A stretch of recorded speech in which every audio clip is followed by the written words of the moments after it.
Hey everyone, welcome back to HR Summer School. I am so glad that you're here with us. And as you can tell, I have some special guests here alongside me. I have Bella and Bree, my 10-year-old, almost 11-year-old twins here with us today to do some quick giveaways and some prizes and have some fun with us. So you've been hearing about the HR Summer School family all week long, right? Vice Principal Melanie, Principal Ben still feels weird to say that about myself. I don't call myself that ever, so don't get any illusions about that. But these two are our adjuncts today. They're going to help out with us, substitute teachers, if you will. Who knows? So we're going to do some quick giveaways and let them have some fun with that. Some announcements. Number one, I'll be giving you details later today on SHRM HRCI credits on how to get those. So stay tuned. I'll tell you before we finish up today. It will be on the recording today so that you can find that. If you need captions, LinkedIn has them built into the live stream. You can get them right there. We've removed those from the video so that we can feature your comments. We can feature your insights as we did yesterday. And if you missed that yesterday, you don't know what I'm talking about, that's all right. If you need captions, they're right there. And giveaways. We've been giving things away all week. We're going to continue that trend. And again, that's why I have my two guests here alongside me to help with that today. So first up, the Happiness Track, the book we've been giving away this week. It talks about how to celebrate your strengths and how to find those and how to use those to be your best self at work. First up, Bree is going to tell us who has won the Happiness Track. Bree, go for it. Karen, Elizabeth, Jen Day, Avery, and Jennifer. Great job. You won a book. Awesome. Thank you, Bree. And for HR Summer School shirts, we have a couple of these are people who are featured in the Where Are They Now series we've done this week on some of the people who came last year and now sophomore attendees at summer school. So Bella, who has won summer school shirts? Sherry, Carla, Maria, Judy, and Sarah. Congratulations. Awesome. And so congratulations to those of you that won. One other quick note on that, Jennifer you might not have heard me yesterday, but you also won a copy of David Arrington's course that he was giving away, or that we're giving away on his behalf. So ping Melanie at upstarthr.com. All of you that won something, ping Melanie and she'll take care of you. She was telling me this morning she's had so much fun interacting with and kind of meeting all of you virtually. So just give her a hello. She's been having a lot of fun with that. And I know you have as well, kind of getting to see her, getting to know her. So we're actually going to change the agenda up just a little bit to give these wonderful young ladies a second to get back out of here and escape back to the whatever normal life looks like these days in the Eubanks household. So we're going to actually play the Carla Patton Where Are They Now clip. We're going to talk about we're going to hear from her about what's happened with her, what summer school meant to her. Again, it's three and a half minutes, something like that. And what's fun about Carla's conversation, I loved it so much. What I love about it is we actually hear Carla talk about how her current role, her current company appreciates her for who she is and what she brings to the table. So it was so much fun for me to have that chance to talk with her and hear from her. And let's go ahead and bring up that Where Are They Now 3 or 4 minute discussion with her before we dive into today's fire starter. Sense of hope, I would say, for me personally, because I've been in HR for 18 years. And so you sometimes wonder, are all HR departments the same? Well, should I start at the beginning of how kind of HR summer school kind of changed my life in terms of the HR community? So I was on LinkedIn all day, every day, trying to make connections, network, looking for a job because I was just laid off. And so I saw HR summer school, but then I also saw that you would be providing SHRM credits. So I was like, okay, I'm going to go to this to get some SHRM credits and some HRCI credits. And that was my main target, my main goal, because I was laid off, needed the free credits. And I was like, this would be a good opportunity. But it gave me so much more than credits. Literally, I connected with probably over 150 people during HR summer school. And some of them, a lot of them I still talk to today. We still connect. We still send messages on LinkedIn and check up on each other. When I was laid off, they put the, looking for a job ring around my profile picture. They were checking in. They were connecting me with their network to try to get employment. And it was just fascinating to me. So I felt really grateful to be a part of that. And it gave me so much more. The return on investment of time was well spent. That community is so incredible. Yeah. The HR community is like a big virtual hug. Essentially, that's what I kind of see it Yes. as. And they are so Yes. quick to step in, to reach out, to offer whatever they can, even if it's just a, Yes. I'm going to take a minute and tell you about this great person. Yes, and then 9 months later, I got an opportunity to work with a global advertising marketing agency called Wrap. I'm the HR director there over 3 locations, and it's just been a great experience.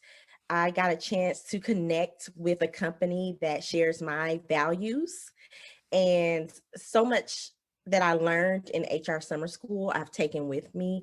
I've incorporated in what I do in my role, what I think about leadership and leading a team. And so to have that refresher and that reminder that you got this and this is what we do and we're there for a reason and HR is valuable. And to have all those nuggets, I've taken all of that with me and I try to incorporate in everything that I do every day.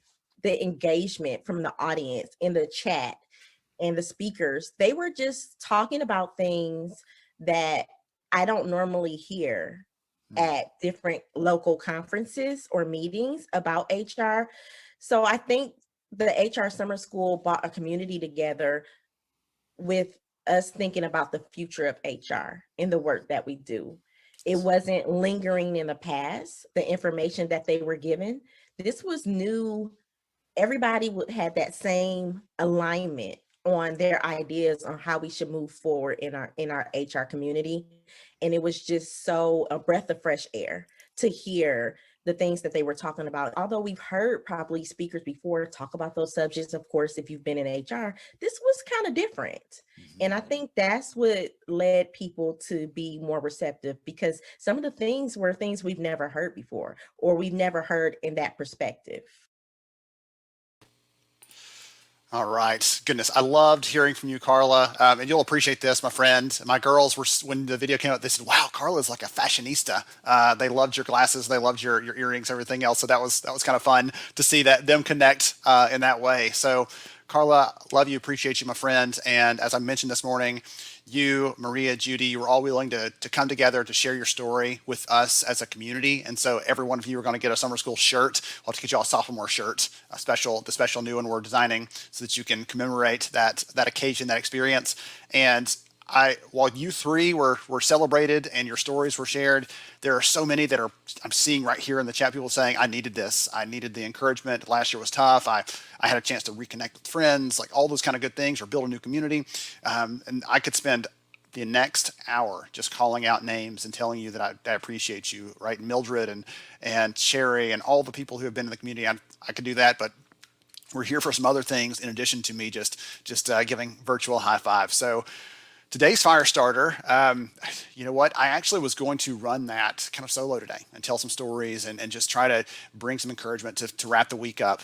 And one of our fire starters from the week said, "Hey, would you be okay if I joined you?" And I'm like, heck yes, absolutely. So I'm so glad that Mr. Culture of Good is here with us. George Rogers, he's gonna join me for this last fire starter for the week. And George, we've got about 21 minutes or so on the clock. So just want to bring some encouragement to everybody and welcome back, sir. So glad to have you.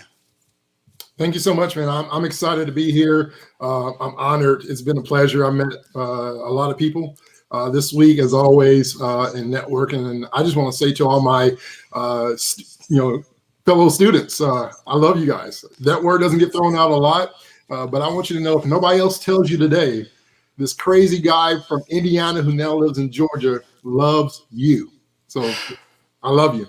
You know what? You actually stole my thunder there a little bit. I was going to bring that up. You and I had a phone call yesterday just to chat about this and talk about what's happened this week. And when we wrapped up the phone call, you said, "Hey, I love you," and I said, "You know what? I love you too, buddy. You're like I appreciate that about you, and I appreciate that we have that connection.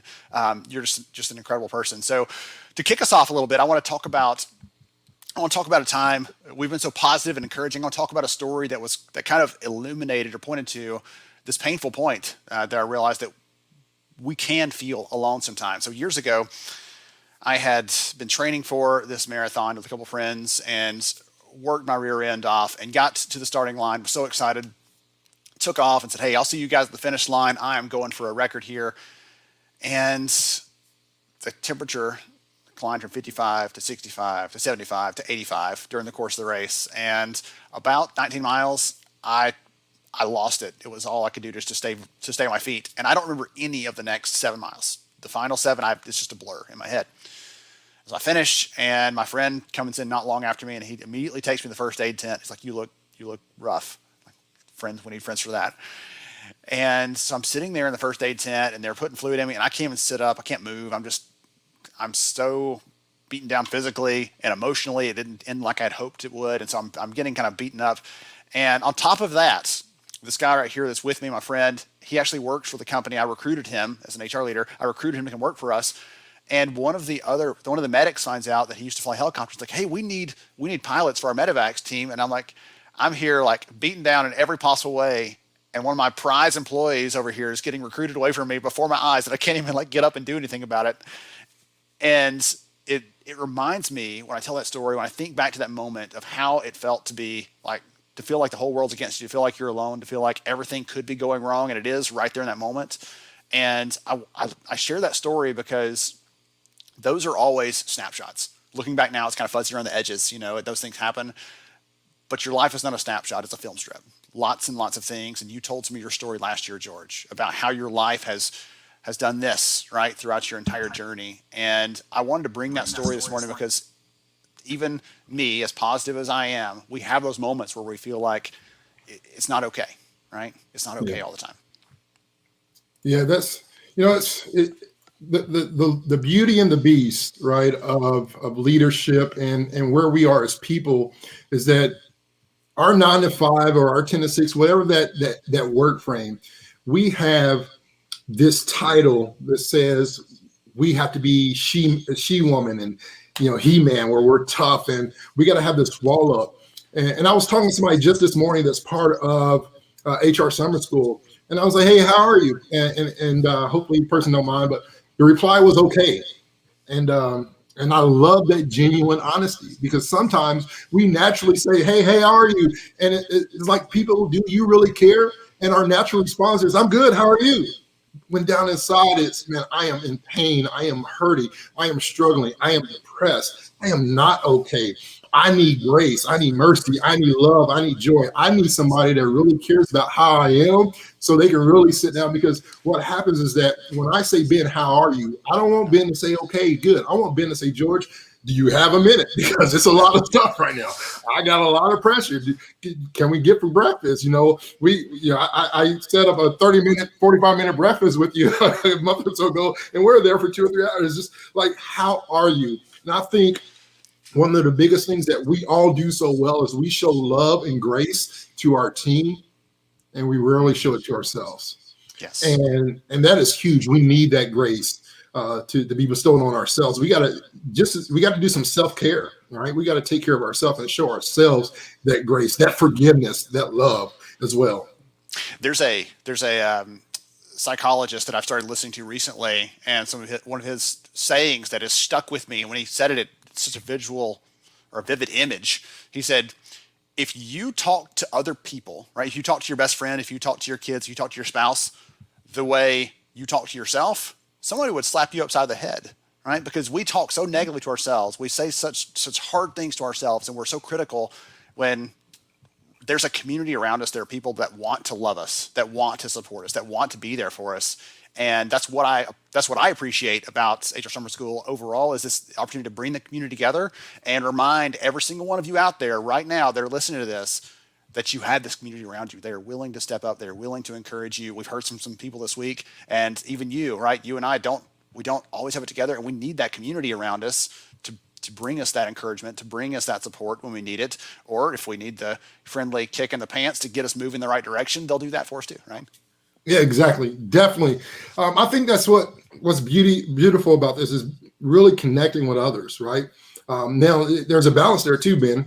You don't want to connect with the wrong person, right? You don't want to trust the wrong person. You got to be, I always say this, and I hope people understand it. You got to be careful who you show your butt to, right? Your B-U-T. So when people hear they naturally think you're B-U-T-T, but your butt, the comma, right? It's the I care about you, but, And typically when the but comes in, it cancels out everything before, and this is what you truly mean. But who you show your butt to, I mean about this. Can I show my emotions of struggle, where the business really is, how I feel really about our culture of our company, how I feel about the executive staff around me? Can I really say that to a new hire or to a person that's on a foundational level? I hate the word lower level because it makes them seem like they're not a part of the team. Yes. But on the they're the foundation. They're the reason why we can build. Right? Can I share that pain and have that conversation with somebody on that level? The answer is no. And so you got to be careful who you show your butt to, because if you show it to the wrong person, they will use that to try to destroy you, or they'll use that to try to bring you down, or they'll use that not knowing that it's going to hurt you if they share it with other people. And so who you show your butt to, B-U-T or B-U-T-T, whichever, has to be selective, right? I am careful who I show that emotion to, but it is important that I give it and show it to somebody, right? I can call Ben and tell Ben I'm struggling with X, Y, Z, and I know that it's going to be in confidence. I know the confidentiality is going to be there, and I know that Ben is going to love me for George and not some title or position, and none of that matters, and that's important to have. One of the things I know that earlier this week you were sharing some of your shoes with us, right? You were telling some stories, and I know people love that. And one of the stories you didn't quite get to, and I love if you've got that shoe handy around you, I'd love for you to talk about it here because it feels like such a good fit. This idea of coming together, of supporting each other, of unity, right? We're talking about community and the importance of that today throughout the conversation, by the way. Like, I'm giving you a preview of the agenda for the day. We're going to hear about the importance of mentoring and being mentored. We're going to talk about the importance of looking at the people inside our community as a talent resource. We're going to hear about the importance of spending time intentionally together, relentless intentionality, as Christopher Lynn put it, as a community. And the root word of community is unity. So talk about your unity shoe, sir. Yeah, I'll say this. When it comes to unity, and this is a deep conversation for me, I want to get a little bit more personal, if that's okay with everybody. Some people are going to love me today. Some people are going to be like, don't bring this guy back. But before we can talk about unity, the reality is the first word in unity, you. All right, you. We have to examine us. Before I can talk about connecting with something else or connecting with you, I must first deal with me and the issues and the things that I have inside of me. And one of the things that I challenge people when we talk about unity, and last year, Ben, this word is so powerful. This word, if somebody said, what is the word that represents your friendship with Ben? I will say unity. I will say that 100% because of what you did for me in my life last year at a time that for all people of color, whether you're black or brown, Asian, over this last year, that has been a struggle. And what you did for me, not by your words, but by your actions. You and your family, your two girls, your wife, your son, all came to Atlanta and spent a day and a half with me and my family. That short trip, Lego World, where the kids are going crazy, driving us nuts, the dinner, you don't know how much that impacted me as a white man with a white family, a black man, and everything that was going on. You invited me into your family. You invited me with your kids. You exemplify what unity in that time really looks like, where you sat at the table with a man of color. You intentionally did that. Whether you knew the impact or not, that meant a lot to me, not just because of me, but my 6-year-old who I adopted, my nephew, who is now my son, to have our families together. That meant everything to me. Go back to personally. I'll say 5 quotes that I have to remind myself when it comes to unity. The first one is, if you have so many issues, maybe you shouldn't blame others. Maybe all the issues is you, right? So if you have many issues, George, and I tell myself this, George, if you're not connecting with people, if you can't be unified with this person, or you find so many issues, maybe you shouldn't blame others. I shouldn't blame the company. I shouldn't blame the team. Maybe the issue is you, right? That's the man in the mirror talk. The other thing that I remind myself is that if I find fault in all I see, maybe it's time to find the fault in me, right? It can't always be somebody else's fault. It can't always be the company's fault. It can't always be my boss's fault. If I find fault in all I see, maybe it's time to find the fault in me. The third thing that I have to remind myself when it comes to unity is that if I keep treating my relationships, my work, like a battle, I'm ultimately going to kill it. I have to learn to be a negotiator, not a soldier, right? And then I remind myself as I'm getting closer, and I feel like unity is a part of it. We're unified. Listen, there in 3 words, I can sum up what I believe life is all about in 3 words, with 2 options, right? Option number 1, it goes on, right? You feel like quitting, you feel like giving up, you feel like it's not worth it. It goes on. Life goes on, right? The second option is you give up. Those are the 2 options in life. You live day to day knowing that, hey, life goes on. Joy is new every morning. I'm going to be motivated. I'm going to find the fault in me. I'm going to find the issues within me. I'm going to be a negotiator, not a soldier that's going to destroy this thing. I'm going to do everything I can to be unified. The last thing is that too many people are judging others by their actions, but judging themselves by their intentions. Right? I'm going to say that again. I judge you as a white man because you didn't stand for me. But me as a black man, when you needed me, I'm judging myself by my intentions. I intended to. I was going to get some time, right? We have to judge by what the reality is. Stop looking at everybody else's actions and start judging by the same characteristics that you're judging yourself, and that's intentions. Now the shoe. I'll end it with this. I ordered these pair of white shoes. I ordered these pair of white shoes because I needed a pair of white shoes, man. And I've never wore these shoes ever because when I got them, I didn't realize what the heck I had. And this shoe is a shoe of unity. This shoe is a shoe of diversity and inclusion because I can have a white shoe. I can have a team that looks like me and that's solid, Ben. And this is what I believe HR Summer School is providing, is that HR Summer School, and Ben, you have provided a platform of networking, and beyond networking, you have provided a platform where people can be unified. In a time where the world was being divided by media, by politics, and all this chaos, in that time a year ago, Ben provided a stage and a platform, and all these sponsors and great people that we have, even this year, to unify people despite the color of our skin. And what was great about this shoe, Ben, is that if I don't want a white shoe, I can have a black shoe, right? I can take all this off. And I think in the workplace, and what this represents is that in the workplace, and it came with replacements. Now we could change our shoestrings, but I've never seen a shoe where you can literally change the whole shoe. And I literally can change the whole shoe of this and say, you know what, if I don't want a white shoe, I can make this shoe all black. Or I can make this shoe diverse to where, you know what, I want somebody that doesn't look like me, that doesn't have my gifts, and I can literally just put them a part of this team and say, you know what, you are the heel to our company. You're the piece of the company that we're in. Listen, I don't know what it looks like over here, but I know that we need to make changes. And so instead of having a solid white shoe or a solid black shoe, I know that I can bring Ben over here, and Ben can be our logo. He can be everything that we need and seal. And so this shoe shows so much unity. It shows so much diversity because it doesn't look like what you think from the outside. And a lot of people judge a company, they'll judge a system, they'll judge a process by what they see. We as an HR team, as an HR community, as an HR family should be judged by what we can bring to that team. And that is diversity, that is unity. And this shoe represents all those things to me. This shoe, when I saw it, I thought about what we do here, about what the impact we can do in our company. And that is we have the power to change what it looks like based on our skills, based on our passion, based on our grace. It's not about what we can do from a monetary. We're not using people for money. We're making money because of people, right? That's the platform for business. And that can be replaced by individuals. Thank goodness. I was like, I had to wipe away a tear there a minute ago.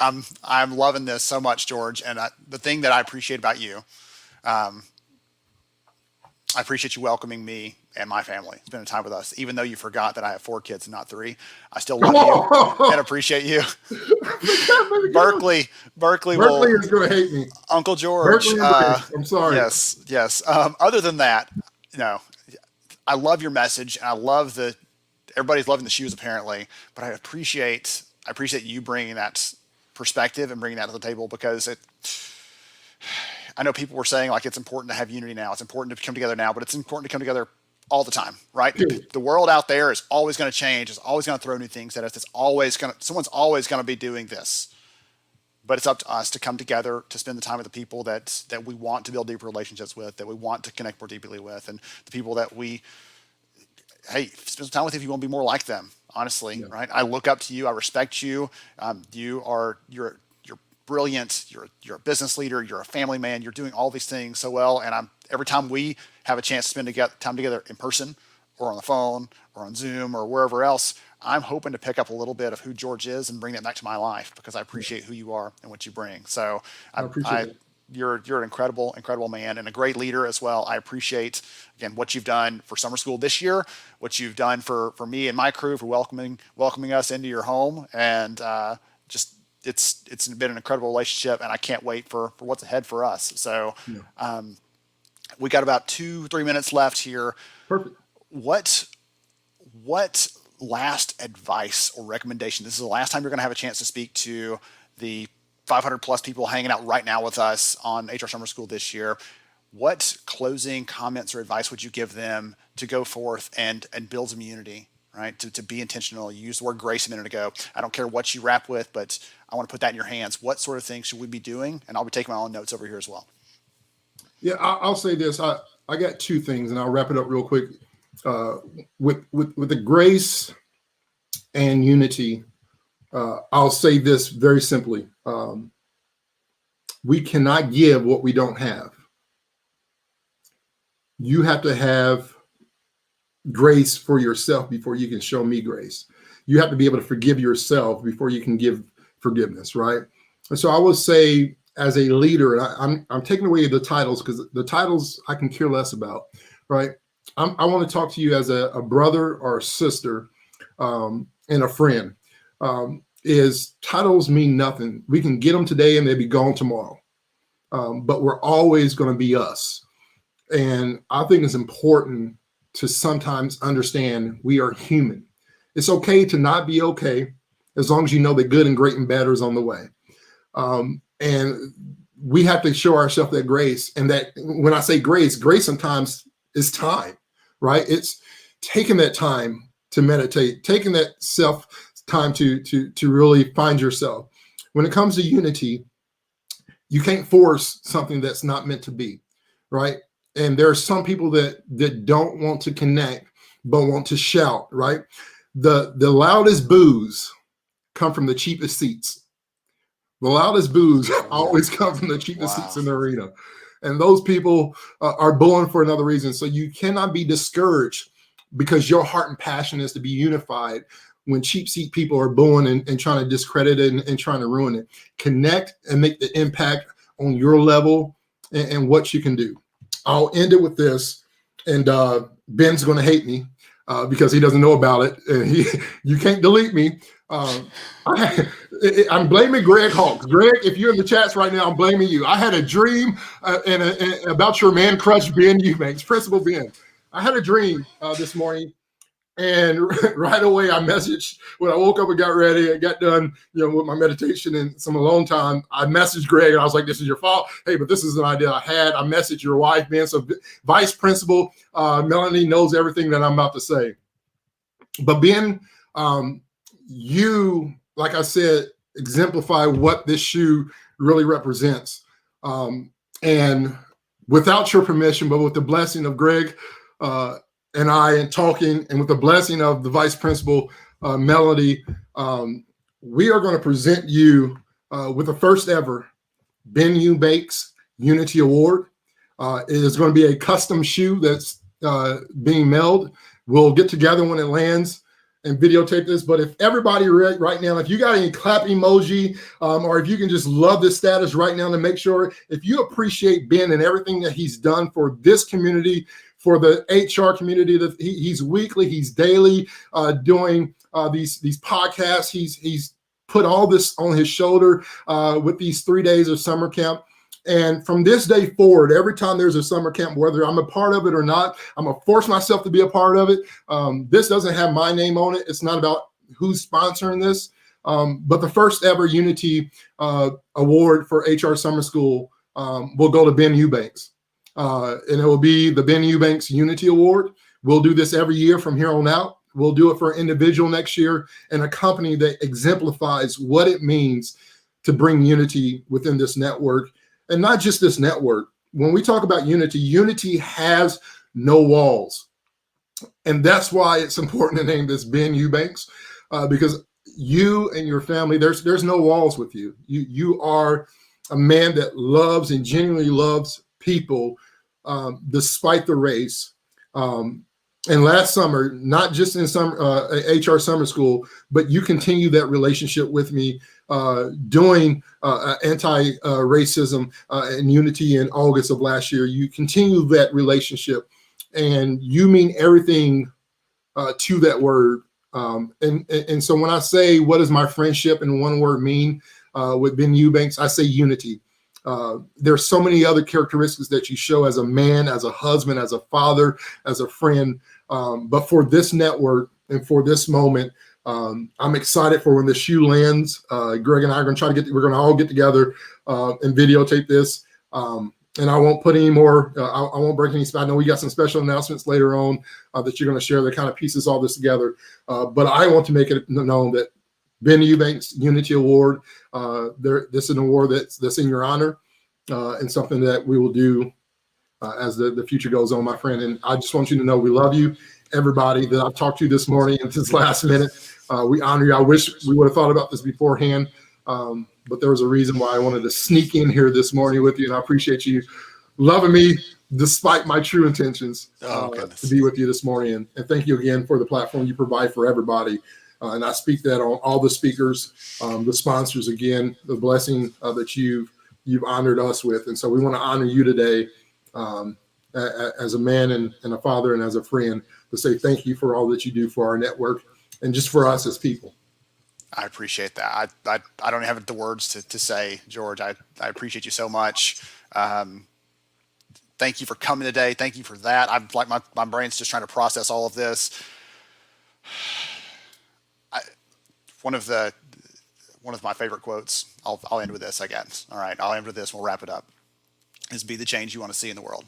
I think you talked about a version of that earlier this week with George, with Greg, and your conversation. Right? You can keep on asking when are things going to change, but it's not going to happen until you change. And so that's what I try to live my life by. And I appreciate so much the recognition there, and just to be able to serve the community in this way is so. It's a joy for us. So thank you, George. I appreciate you. My pleasure, man. I love you, brother. Goodness gracious. They don't prep you for this one when you're thinking about how to run the event. So I'm going to get us into our first session here. I'll give you a really quick preview of what's going to come today. So fire starter, tear jerker, both of those things. We've already had that one. So we're going to come up and we're going to talk about, I get a chance to talk with Ann Fulton at Fuel 50. They're one of our amazing sponsors for this week, about employee mobility, moving people into business, flexibility at work. We've got some hardcore HR topics today. We've also got some really inspiring things too, as you've already seen, and some other things coming, some fun announcements towards the end of the day. So don't miss those things. After that, we're going to talk with Lisa Garn. She is a firecracker. I'm so excited to know her and excited to hear from her. We're going to do a quick break. We did the Carla Patton session already, so we don't have to do that one then. We'll give Carla some love regardless because we appreciate her. And we'll move into the last half of the content for the day. So without any further ado, I'm going to get out of the way and let you hear from the conversation I had with Ann Fulton about what's happening in the workplace, and let's dive into some of those things. To another session here at HR Summer School. I know you've been enjoying the week, and I am so excited with this next session. Me, as a numbers guy, as a data guy, I just love to see what's happening. The team at Fuel 50 have been working on some brand new research that I've just got the sneak preview of, and can't wait to talk to her about that. And welcome back to HR Summer School. Oh, to be back here, and congratulations on creating again such a great audience and such energy around our learning as a community. Really love what you're doing here with Summer School. So happy Please to be don't go back for anymore. another fireside. I'm going to start blushing over here. Anyone who remembers last year, you were here with us and you talked about some of your experiences. You also talked about the importance of agility from a business perspective. And so I know that was a session people really appreciated and enjoyed. And today we're going to talk about some specific things, again, kind of pertaining to the new data you have, which I'm excited about because I can't wait to hear from you what the insights are and things like that. So we've got 3 kind of big buckets we're going to talk through. And the first thing I want to hear from you is what's happening. What were people's experiences during the pandemic, around the pandemic? I know so much of what we're talking about is forward looking. So much we're talking about is backward looking. I'd love to blend those together if you don't mind. Look at what's happened and then maybe the next question, talk about what's happening next. So if you don't mind, what's been going on? Yeah, no, very cool. Fuel 50, we've just concluded our talent mobility global benchmarking survey. So the results closed off last week and we were excited by the number of respondents we had, and we looked at both the employee experience and also the HR lens. So we had a group of HR respondents globally, a huge representation around the world, and also compared that with some of the employee expectations. So again, an incredible population that completed the survey. So this was allowing us to have a look at what's actually been happening during the pandemic and people's experiences of that. Coming back to your question, that we were, surprised to see some of the experiences during the pandemic. And one of the things that we were curious about is, had organizations put people on a recruitment freeze? And, we saw that about 40% of organizations in Q2 had a recruitment freeze through that period, dropped to Q3 about 26%. Surprisingly, in Q1, right, pre-pandemic, there was a relatively high proportion of people that did have a recruitment freeze. So I don't know whether they could tell the future.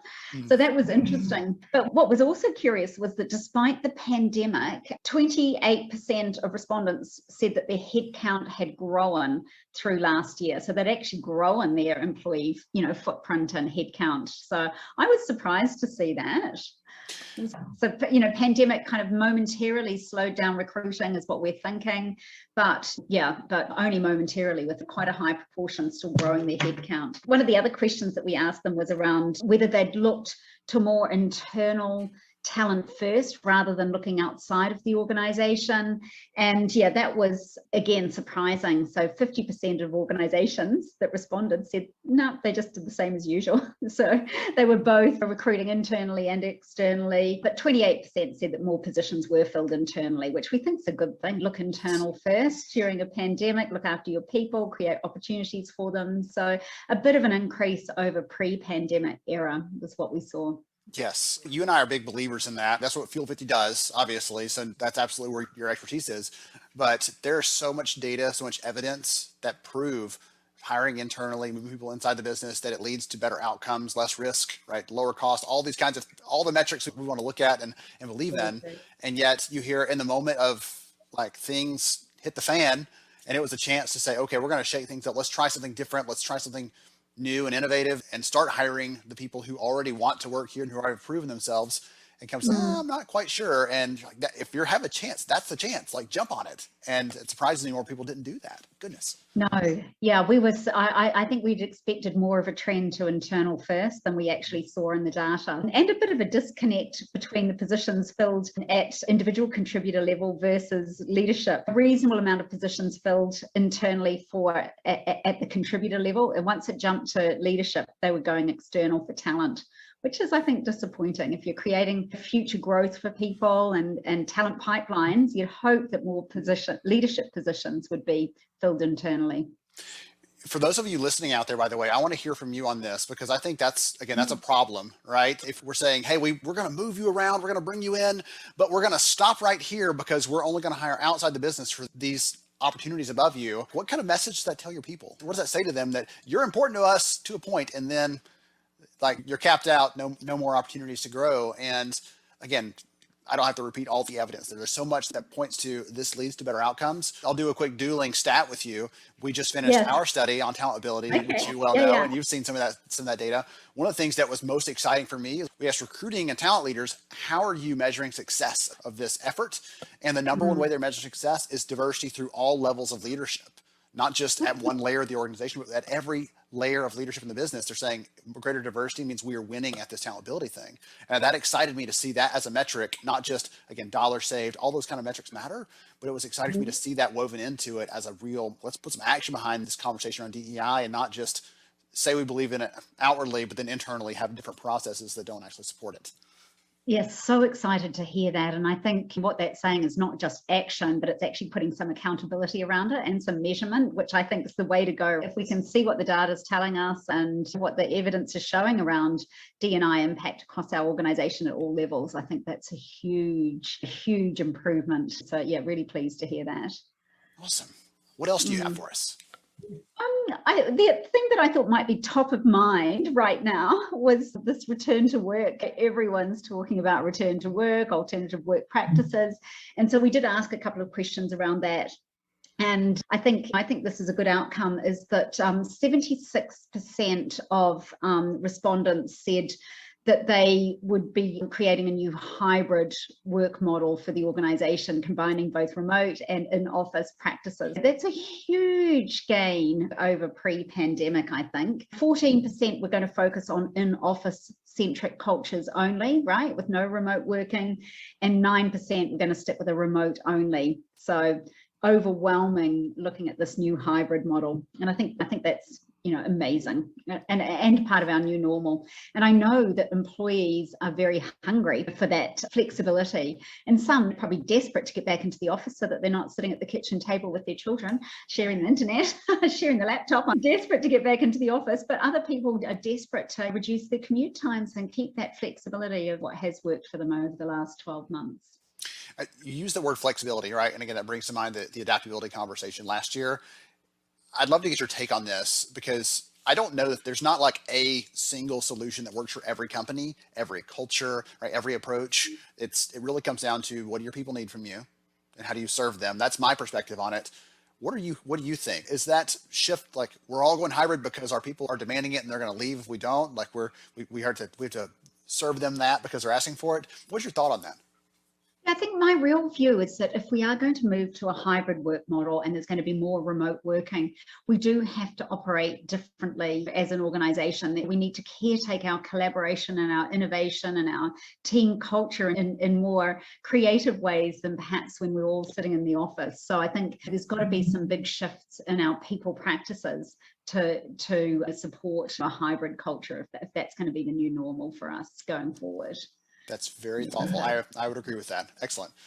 Okay, what else is on the lens as far as return to work or other things there? Yeah, I think the other thing that I wanted to talk about from our results was we had the luxury, because we had sufficient data, to actually cluster and look at the statistical differences between best-in-class organizations and the rest of the respondents. And we had metrics to define what best in class was across two dimensions. So one was business performance and the second was HR metrics.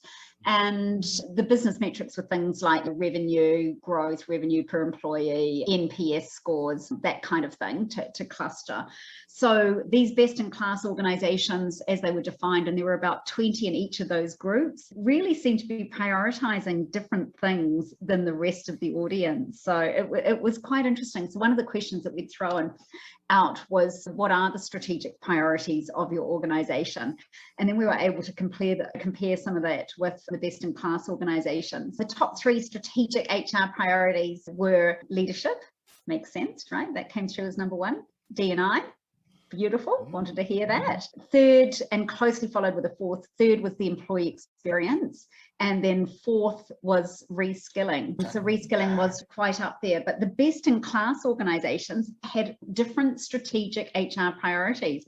And so what was surprising to see was that the best in class organizations across both of those, business and HR performance, was that future of work was the number 1 priority. So they're thinking more strategically, they're thinking further ahead, they're looking at how they're future-proofing their workforce. So that was number 1. Leadership and D&I both still came through, but future of work appeared for those top performing organizations. So a little bit more of an investment in the future of that business. So, interesting. Yeah.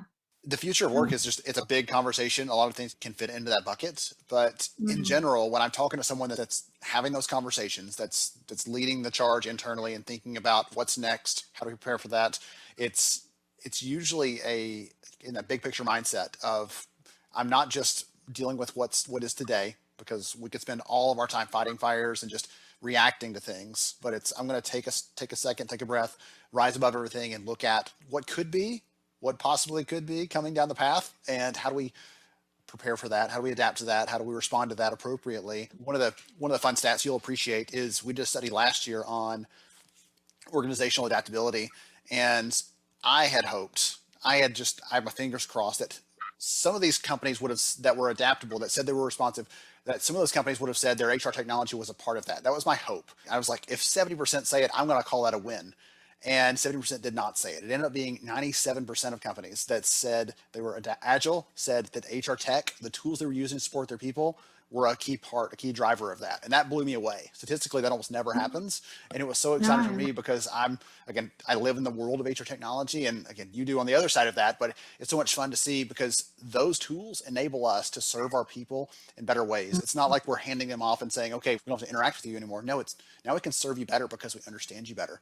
And we can give you this level of service, this layer of support that we can't give you just with a raw human power that'll run out at some point. No, exactly. And we're starting to look at how does AI feed into that talent experience or employee experience to support better work practices and better outcomes for employees. So, in relation to these strategic HR priorities around future of work, we asked a question around reframing build versus buy talent. And so we asked the question around, were you going to AI work? Were you going to completely automate work practices? Were you going to augment with AI? Were you going to accelerate your existing talent pool? Or were you going to amplify by adding an outsource? Which of those practices were you likely to see as an organization to support your talent pipe building and work delivery? And so it was quite heartening to see that there was a fair amount of in fact, the majority of organizations were most focused on accelerating the capability within their business. So that covered reskilling, development, etc. And most organizations were very careful around completely using AI for work tasks, and it was mainly focusing on augmenting, the human capability, which I think always best practice. Yeah. And I know we don't have an awful lot of time left, but what was also curious about our findings was around the D&I. So we created a best-in-class D&I group, subset that we were able to look at and compare and contrast. And one of the questions that we'd asked around, what learning enablement were you investing in as an organization? And the overwhelming response across all respondents was online learning. So enabling your access to online learning, whether it's LinkedIn or Degree or any of those enablements. But the best performing D&I group of respondents, so they had the best outcomes for diversity and inclusivity, were investing in mentorship. So I thought that was wonderful to see, right? So creating these kind of peer relationships and peer learning to accelerate the outcomes for their catchment pool. So I think that was an interesting insight, that the best in class organizations were investing in mentoring. Yes. I was happy to see. Well, the difference between that and some of the other types of learning is that is a very active, in some cases, hands-on kinds of thing, right? It's a relationship. It's not just content. It's not just another click to another PowerPoint set of slides. That relationship, that connection. There's a lot to that, and that can go very deep, and it can influence a lot of change, right, in both directions. So that's so exciting to think about that being a big priority. I thought so. I thought that was really incredible to see that was starting to make a difference at those organizations achieving best in class. Obviously, that's confidence building, it's one-on-one coaching, it's all delivered via the mentorship, and it can break down barriers for your target audiences. So I thought, and create visibility, all good things. So I was really excited to see that. That is so exciting. My brain's going in 2 or 3 different directions right now, trying to think about ways to take that, because again, one last thing I want to comment on and get your take on before we get into wrapping up, but this fits into the bigger picture. The bigger focus of this research was talent ability. And what excites me about the conversation around mentoring is sometimes that is what leads to, right, women in leadership. That's what leads to diversity in leadership. It's because someone took the time invested the effort, invested that into someone else to help mentor and grow them into those other opportunities. Actually, we have later today, we're going to have someone speaking on mentorship specifically. That's what his focus is. And you had no idea of that when we started recording this, but one of the things that he talks about is he says, find someone to mentor that doesn't look like you. The people that look like you, they're not going to get anything. They're not going to get nearly as much from this. So find someone that doesn't look like you, and it will lead to, again, it's mostly to benefit them, but it is a feedback loop, and you will get something out of it regardless of how you approach that. So it was exciting for me to see that, and it'll be a fun way to take this conversation further too. Yeah, that is powerful, right? Simple, but powerful and actionable. It doesn't get better. Yeah. Awesome. Wonderful. Really Well, and I love, you and I could probably nerd out on the research for much longer than anyone else would want to watch us and listen to us do that. So I'm going to make sure I don't have a link to this research yet, because like you said, it's brand new. It's just the raw findings. We do have some of the other data, another report from the Fuel 50 team we're going to post in the chat right now, so everybody can go and download that, check it out, see some of the work they've done, because again, it's very well done. With the focus isn't, as you've heard from some of the things Ann talked about today, it's not just, okay, here's another top 10 list, but here's the things you should be using as your guide, as your roadmap. If you want to be a best-in-class organization, let's do what those best-in-class organizations are doing. So I'm going to make sure and share that out there. But Ann, if someone wants to connect with you, or if they want to learn more about Fuel 50, what's the best way to do that? Yes, I'm very simply Ann at fuel50.com. So that's very easy. We love conversations with what we call our learning community, which is anyone in HR out there, or L&D or OD, any of these practice areas. Your team of 20 organizational psychologists that we work with, and workforce architects who also love to, and change and transformation consultants on our team. So yeah, we would love to connect. And as the Fuel 50 is an opportunity marketplace where we are supporting connecting to learning and mentoring and journeys and career opportunities for everyone across in a fair and inclusive way. Yeah, so that's what we do, and we'd love to further the conversation at any time. Awesome. Well, love what you do too. Thank you, Ben. It is so much fun to be able to serve the community in this way, and to bring people like you and the others this week to the forefront, to share their stories, to share research, to share examples, and to help everybody out there realize that, again, in the last year, if it didn't teach you this, I'm trying to help reinforce that the way that things have always been done don't have to be the way that they continue to be done. We can find new ways. We can use evidence. We can become more strategic. We can lead the way using data. So all those kind of things, I think, came out of this conversation in a meta kind of way, in addition to all the other good things on talent ability. So thank you, Ann, for joining us. I really appreciate you. All right. Goodness. So we are moving right along through the day. That was a great conversation with Ann. And as several of you pointed out, right, mentoring was a big piece of that. There were some interesting things about mobility inside the business and what's working, what's not working, and the messages we're sending with some of the things we're doing, the processes we have in place, or even just the culture we have in place discourages that. Or we have managers, we talk about it a lot at this level, but the managers who are directly over those employees are like, no, they're mine. There's actually research out there. I didn't mention it during the conversation with Ann. There's research that shows that if you have a lot of those, they're called talent hoarders, the managers that say, no, you're mine, I'm never going to let you go, they actually perform worse in terms of market performance, revenue, right, customer acquisition. So it doesn't just impact the people and the HR side of things, but the actual business performs worse if you have a lot of those managers inside your business. So a lot of reasons to think about that. And we saw that in the chat there. We posted some of the data from Fuel 50. The research that Ann and I were talking about is brand new. They just finished this about a week ago. So they're going to be sending that report out to everyone pretty soon once they get that kind of wrapped up and find some of the other learnings and things from that. So really quickly, I didn't do that this morning. I'll give them a quick shout out. Thank you to our sponsors this week who made this possible, who brought us all together, who allowed this to be free for all of us, and to help give tons of prizes and other fun things away for all of you. Every single one of these sponsors has made this a fun event, and they're also helping with the things that are coming up. We'll have some announcements a little bit on what's up next. And so we're going to take a break. No, we're not taking a break. We're going to go over to our conversation with Elisa actually now, and we're going to learn about, I keep talking about this. I posted about it on LinkedIn yesterday, so if you missed this, but the biggest takeaway for me is a story that she shares about how not to pitch a project if you're trying to get support for something. Doesn't matter what it is, an investment in technology, a new process, a new approach, a new person on your team, anything that you've got to pitch. If you're trying to sell something to your company leadership, she'll tell you how not to do it through a story that she's going to share there. So let's go ahead and bring Elisa on. So welcome. So welcome her to the chat. I know she's already there, and we'll have some fun with her commenting, chatting. She loves for you to reach out, connect with her on LinkedIn. So let's make it happen. Welcome back to HR Summer School. Another amazing session today. So if Elisa Garn's name sounds familiar, it's because last year she spent a ton of time in the comments guiding, loving on people, connecting people, answering questions, doing all those amazing things. So before we do anything else, I want you to give her some virtual applause there, give her some thumbs ups and all that good stuff, because she is incredible. And I could feel her energy throughout the event last year through the chat. And this is the first time that we've actually had a chance to get together and have a conversation. So I'm so excited to let you experience this alongside me as we learn from her and grow alongside her and all that fun stuff. So Elisa, I told you I was gonna do that like over the top patch on the back to start off, but welcome. Hey, look, if anything, like I, just like everybody else in the comments right now, I'm holding up my poster board with all of the glitter about Ben Eubank's #1 fan. So I'm happy to be I'm honored to be here.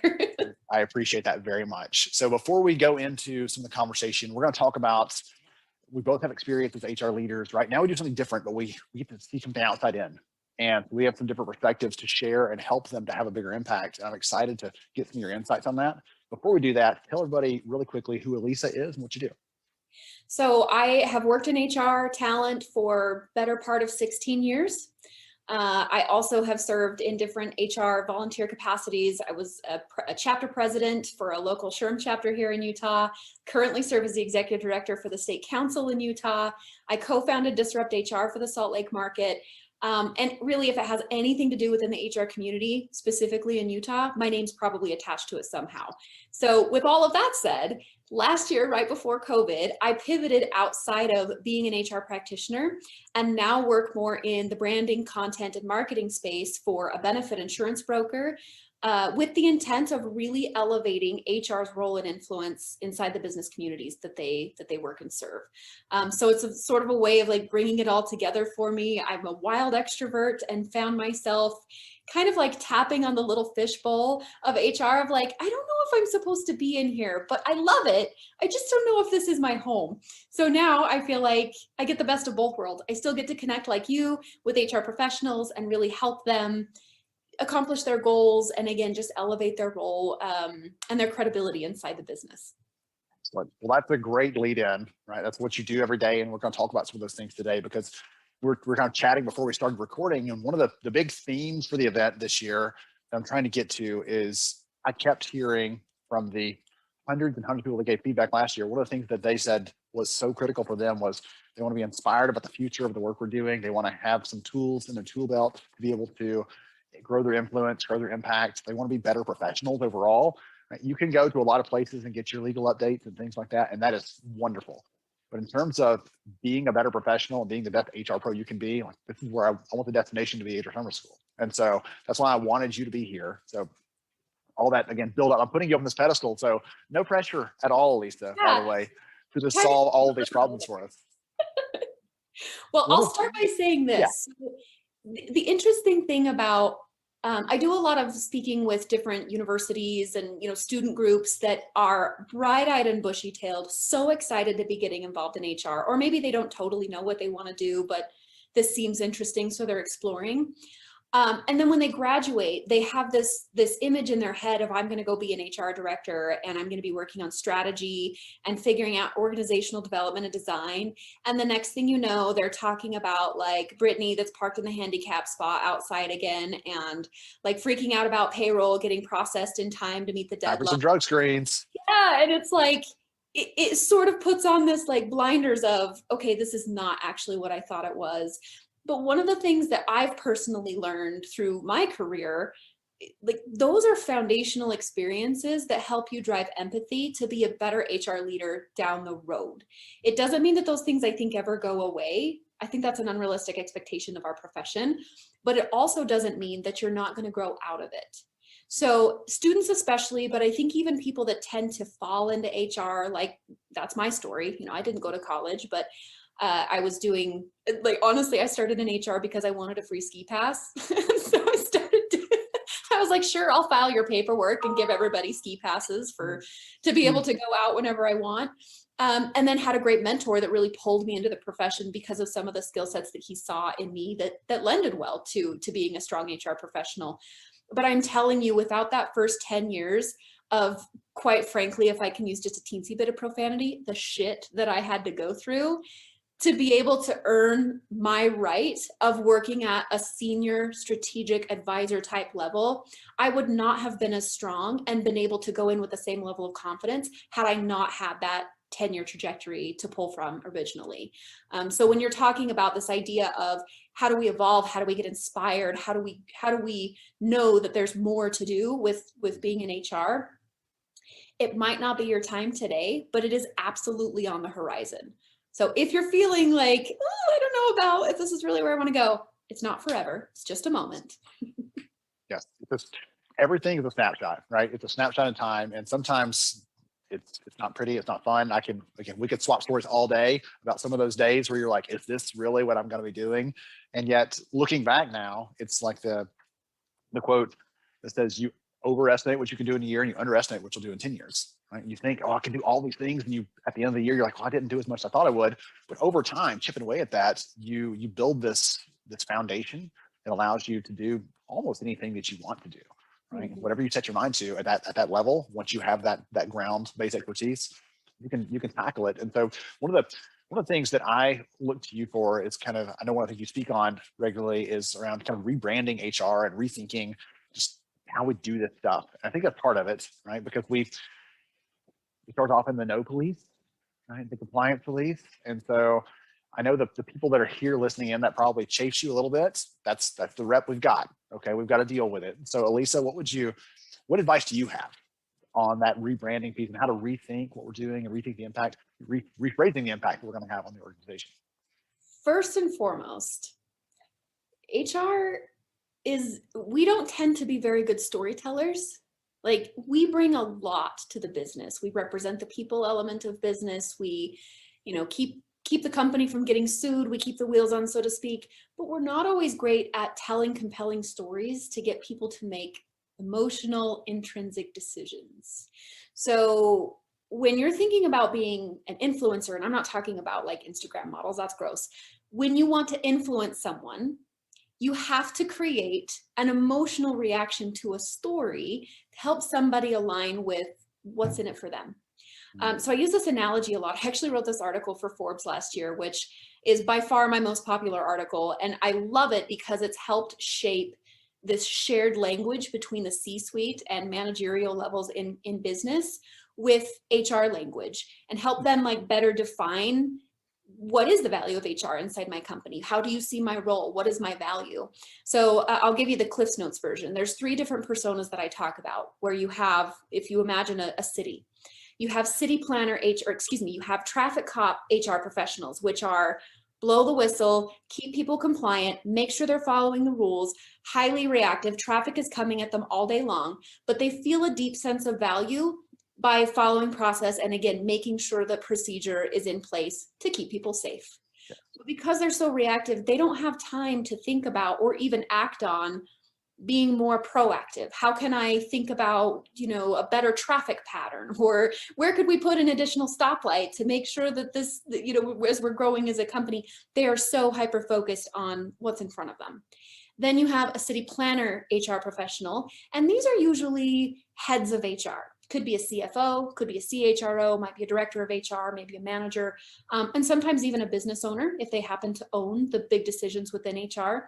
But these are guys and gals that are sitting up in the cityscape, looking down on the rest of the town, saying, where do we need additional infrastructure? Where are we going to put in new plumbing? Where are we going to add residential areas? So they are much more focused on exit strategies and long-term organizational development design. Their thinking process is hyper business focused and tend to be relatively disconnected from the day-to-day and sort of that pulse on the organization. Not good or bad, just that's where their focus is and where the value of what they bring to the town. The third persona I talk about are mayor HR professionals. So mayors tend to be more of your extroverts. They're your influencers. They're kind of like your internal PR people, great with communication. And let's assume for the analogy that politics are noble. They love being out with the people and shaking hands and kissing babies. and they want to know, what is it like to live here? What do you love about it? How can we grow the community? So a lot of times they have a focus on talent, maybe recruiting, personal development. You know, they are the ones that are really and truly like your bleeding heart HR professionals of, I know that we can make this a great place to work. So they tend to be aligned with employer of choice type of initiatives, employee experience, possibly even getting into deeper levels of, you know, emphasizing mental health and some of these other areas. The cool thing about mayors, though, is a lot of times because they have this pulse of the organization, they also often have a skill set of being able to take the elevator up to those city planners and talk to them about representing the needs of the city, but doing it in language that the city planner will understand.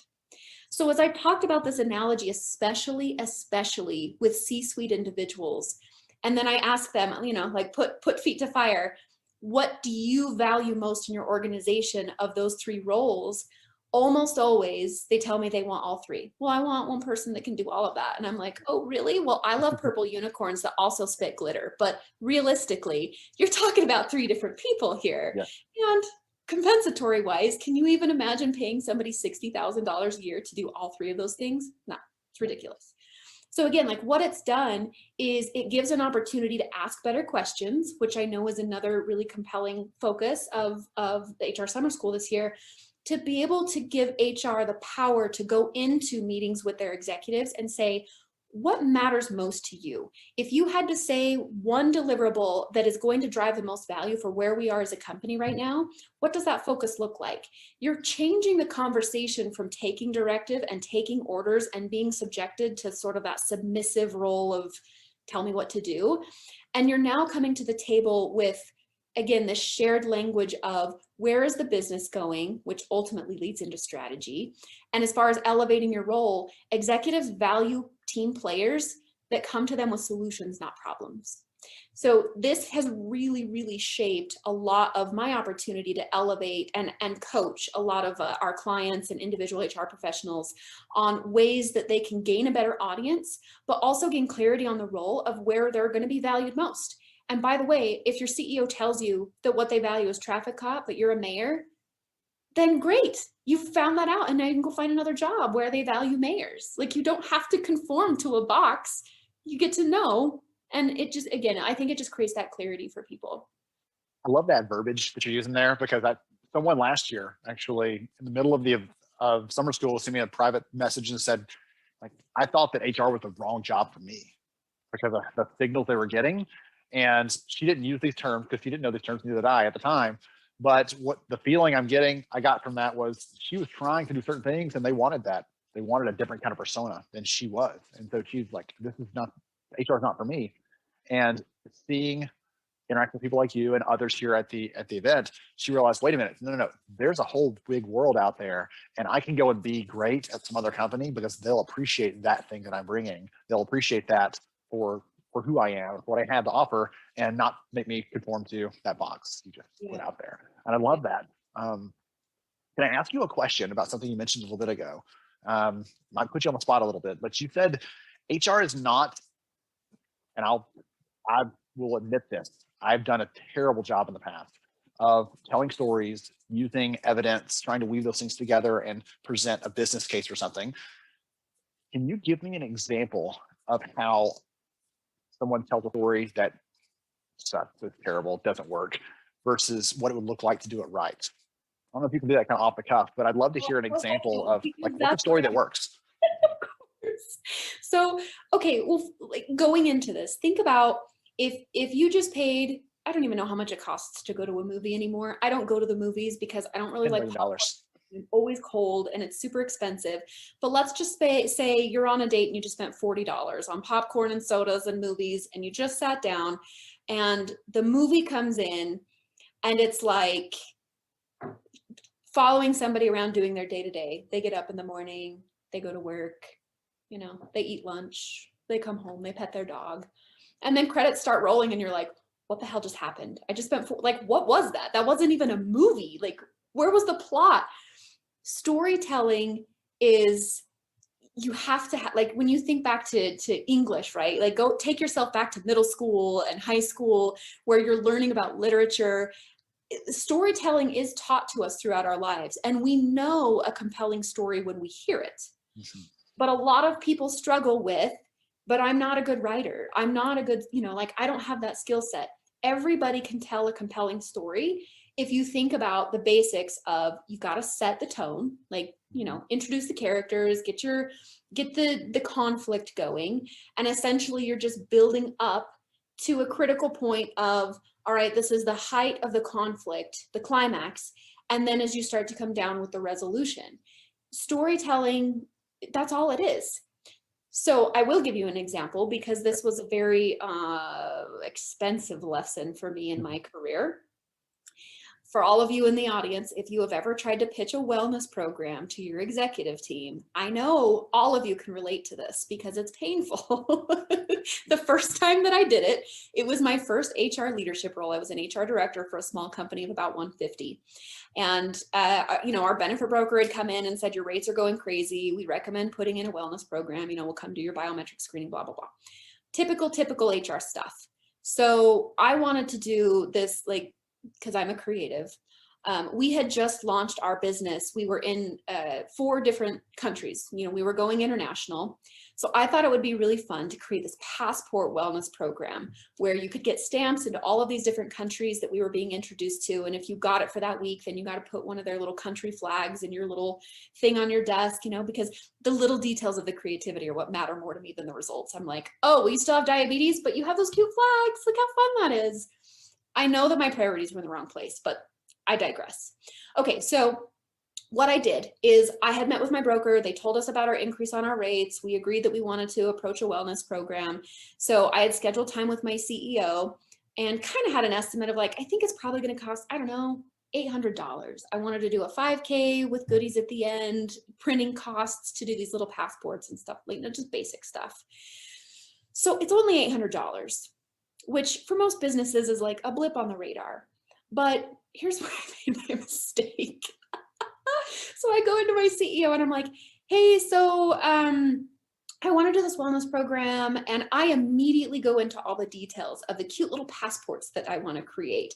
And I show them PDF versions of the documents of, like, look at and it, like, matches our corporate colors, and we can adapt our logo to be all like health and wellness and green. And we got these little leaves going on it. And I didn't even tell him how much the program cost. I didn't tell him why we were looking at implementing a wellness program. I was so excited about, like, the creative part of the process that it didn't even occur to me to, like, lead into the climax of the story. I was, like, already coming down on the resolution side. So I hope that you guys can guess what happened, but my CEO was like, no. Nah, we're good. We're not doing it. And I immediately, like, wind is out of my sails.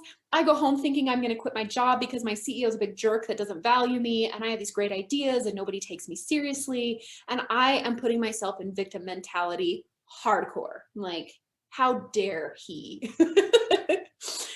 Okay, so fast forward a couple of weeks. And I'm still having my ego hurt quite a bit, but I have a great mentor. Again, that guy that pulled me in that ski job, and he had given me some really good advice of, number one, how to build a business case. He's like, well, did you tell him how much it costs? And I'm like, well, no, I didn't even get there because he was, like, mean to me. And then he asked a few other questions of, well, did you talk about your rate increase? Like, is he aware, like, where that comes from? And I'm like, no. So after I got some good counsel, thankfully he was patient enough with me to allow me another half an hour on his calendar the following week. And in that meeting, I said, look, I did not do a very good job of presenting this idea to you, because what matters to me in this is not the same thing that matters to you. I recognize that now. So if you give me another chance, I want to tell you more about the big picture of why I'm doing this. So I set the tone. I introduce the characters. I talk about our employees. I talk about the rising claims, specifically in, I think we had, it was that year, it was mostly heart conditions and diabetes, those, the 2 main drivers, right? Common ones, yes. Yes. And as I'm talking about that, I'm like, look, our rates we're looking at a 14% increase, which industry-wide at the time was around 9%. So I was like, we're a group of 150. This is really, really impactful. If we look at this increase, it's going to cost X amount on our P&L statement, because, you know, I had all those numbers with the invoices and everything. I said, that's only going to go up from here. Like, never do insurance rates go down. So if we're looking at a 14% increase just for this year, it's going to be 14% for this year, and then whatever the increase is next year and the year after that. So what we're trying to do is marginalize those future increases, and, you know, in partnership and talking through this vendor and really going out to the market to understand blah, blah, blah, blah, blah. Here's what's going to be valuable for us and where it's shown true return on investment. And by the way, we're looking at an $800 spend to be able to fulfill this 16-week project, which if we can just get one person to get on regulatory meds to prevent a future claim, not only has it only paid for itself just that 1 year, but all of the residual years after that. And we've also increased like the benefit, the health, like the life of the employee, right? Yes.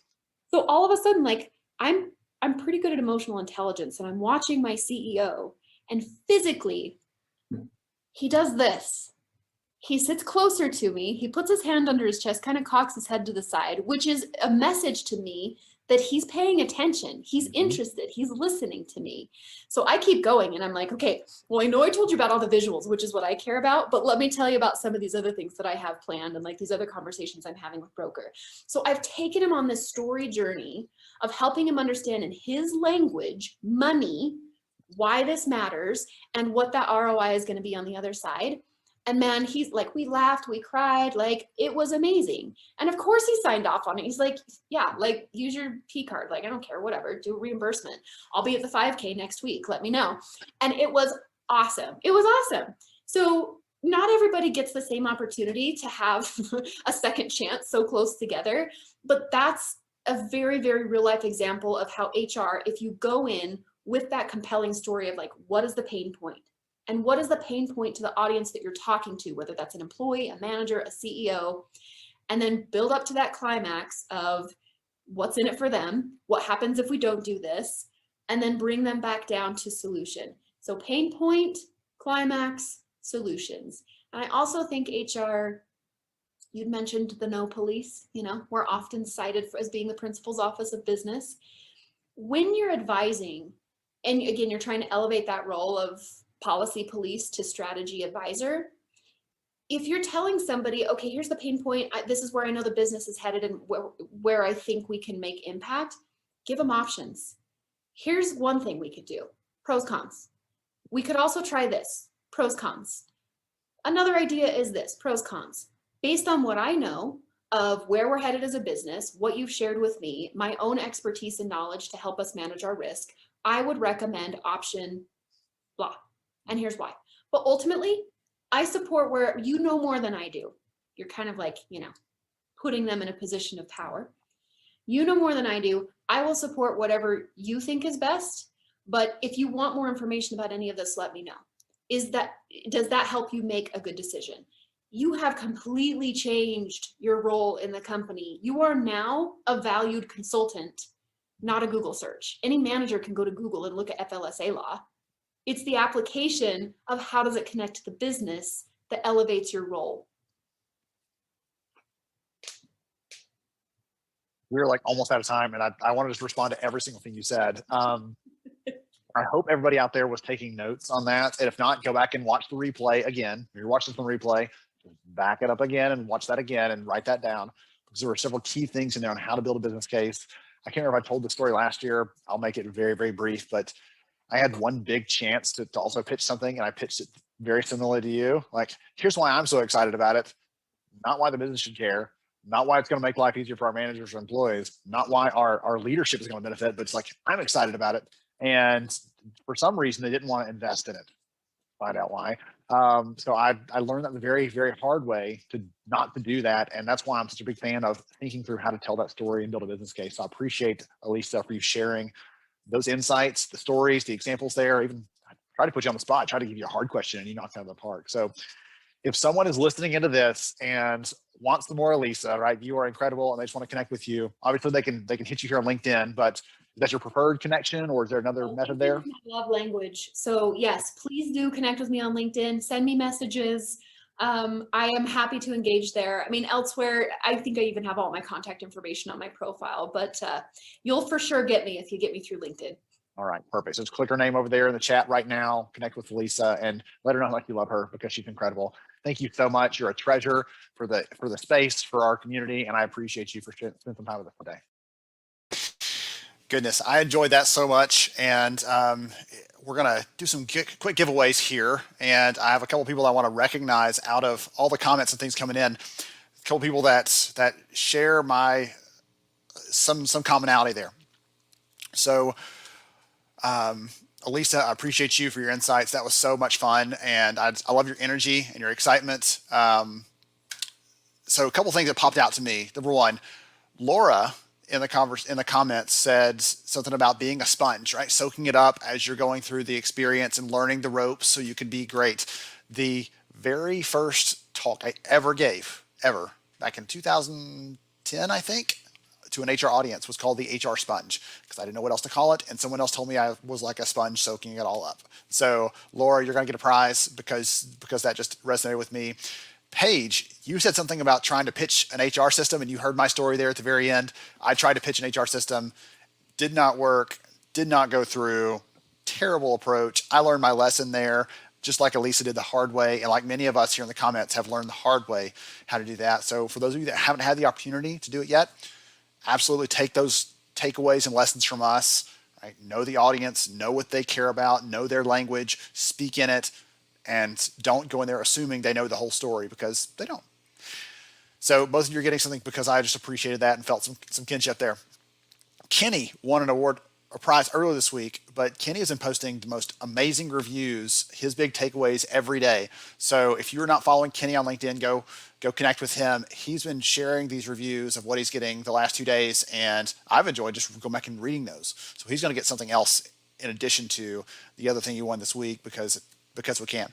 And our other 3 or 4 winners here, Samantha, Esther, Roxanne, and Dorothy, you're all getting a prize as well. So I don't have Melanie's email address here, but you probably all know it by heart by now. Melanie@upstarthr.com. Just ping her. She'll take care of you. She she's sitting by the phone waiting your call, but whatever the email version of that is, she's doing that right this second. So we already had our conversation with Carla this morning and all these other things. So we're going to jump right into the conversation with Brock Edwards. So I've known Brock for, again, probably 10, 11 years now. And I had it on my desk here years ago. So he used to write a blog and I got a copy of this, which was a book based on the blog he was writing. So I don't even know if this is available anymore. I might be showing you something you can't even get, but it's called What Thinks You. And it was just a picture of what he was seeing in these little snippets and tidbits. And so you'll hear today one of the things they're doing. He's actually the head of learning and leadership at Baylor University. So you're going to hear about one thing they're doing to elevate the stories of their leaders. And what I love about it is we've heard a lot of inspiration, a lot of ideas this week that are going to inspire us and encourage us. But the story from Brock, in addition to doing that, will also give you a practical idea that you can use. Any one of you, if you've got a phone, right, you can do this. Or if you've got Zoom or Teams or whatever else, you can do what he's talking about. And you can use this as a way to elevate stories inside your organization and use them as leadership points as well. So let's go ahead and bring Brock's story here, full screen. Here we go. Welcome back to HR Summer School. I'm so glad that you're here with us today, and I'm so glad to have another amazing friend, speaker, compadre, whatever we want to call him. He's a practitioner in the space. And so Brock Edwards, welcome, sir. Good to have you. Hello. Thank you very much, Ben. Good to be here. It's going to be a fun conversation. I know every time you and I connect, I learn something new and walk away a little more fired up and informed, all those good things. So before we get to the good stuff for the conversation today, will you take a minute or two and tell the audience who you are and what you do? All right. So, I've been in the HR space for a while now, got my start in recruiting in selection and transitioned over into more of the L&D space. And at one point I merged those two. I oversaw both areas at the same time. And now I'm really focused on just the L&D piece. And so, official job title, Director of Learning and Leadership at Baylor University.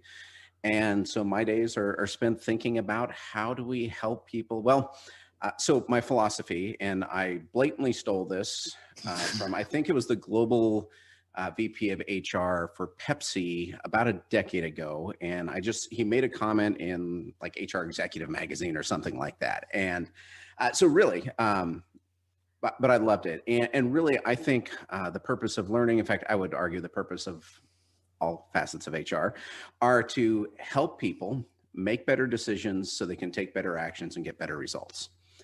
And that's like that.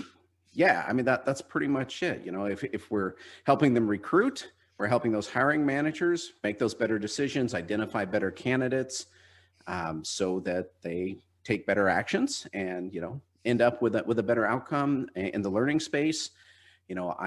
I firmly believe that all learning, that the purpose of all learning is to increase performance.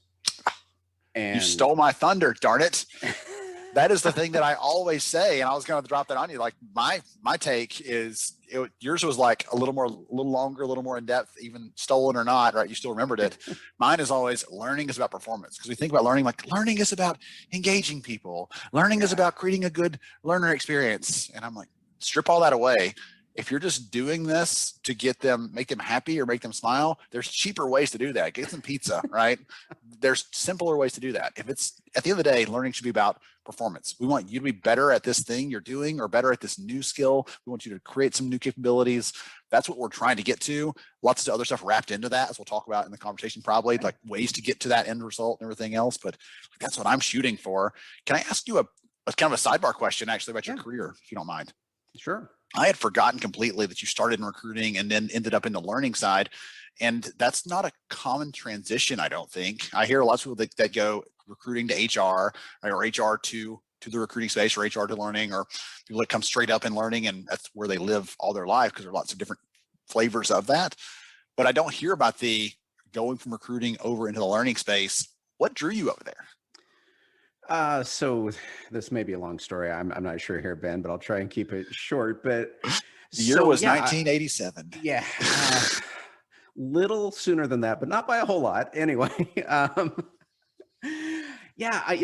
been working in the recruiting space as a recruiter, as a consultant, developing selection processes, systems, assessments, and it was a very enjoyable work. I loved it. And anyway, I just had kind of this epiphany moment, and it's very morbid, but if I were going to die in 6 months, is this how I would want to spend the rest of my time? And the answer was a very, very clear no. And by the way, I love recruiting. I love talking about recruiting. I love I love all of it, but really what I want to do is, I'm very big on human potential. How do we help people be at their very best? And the recruiting aspect is, how do we help people find jobs that light them up? How do we, make that connection where they can really perform and, love coming to work each day? But on the learning piece, I kind of evolved over into coaching and facilitation and leadership development, and just kind of kept going deeper and deeper into it. And, the skill sets actually overlap, I think, more than a lot of people would think. In terms of, there's a lot of facilitation skills in recruiting. I mean, yes, we can call it selling, but really you're helping someone through a process. You're helping the candidate understand. You're helping the hiring manager understand. You are working through getting past top level assumptions and getting to the deeper things below. Anyway, it wasn't a huge leap in skill set, and like I say, I still love talking about recruiting, and we could spend a lot of time doing that, but I'm here to talk about more of the learning piece today.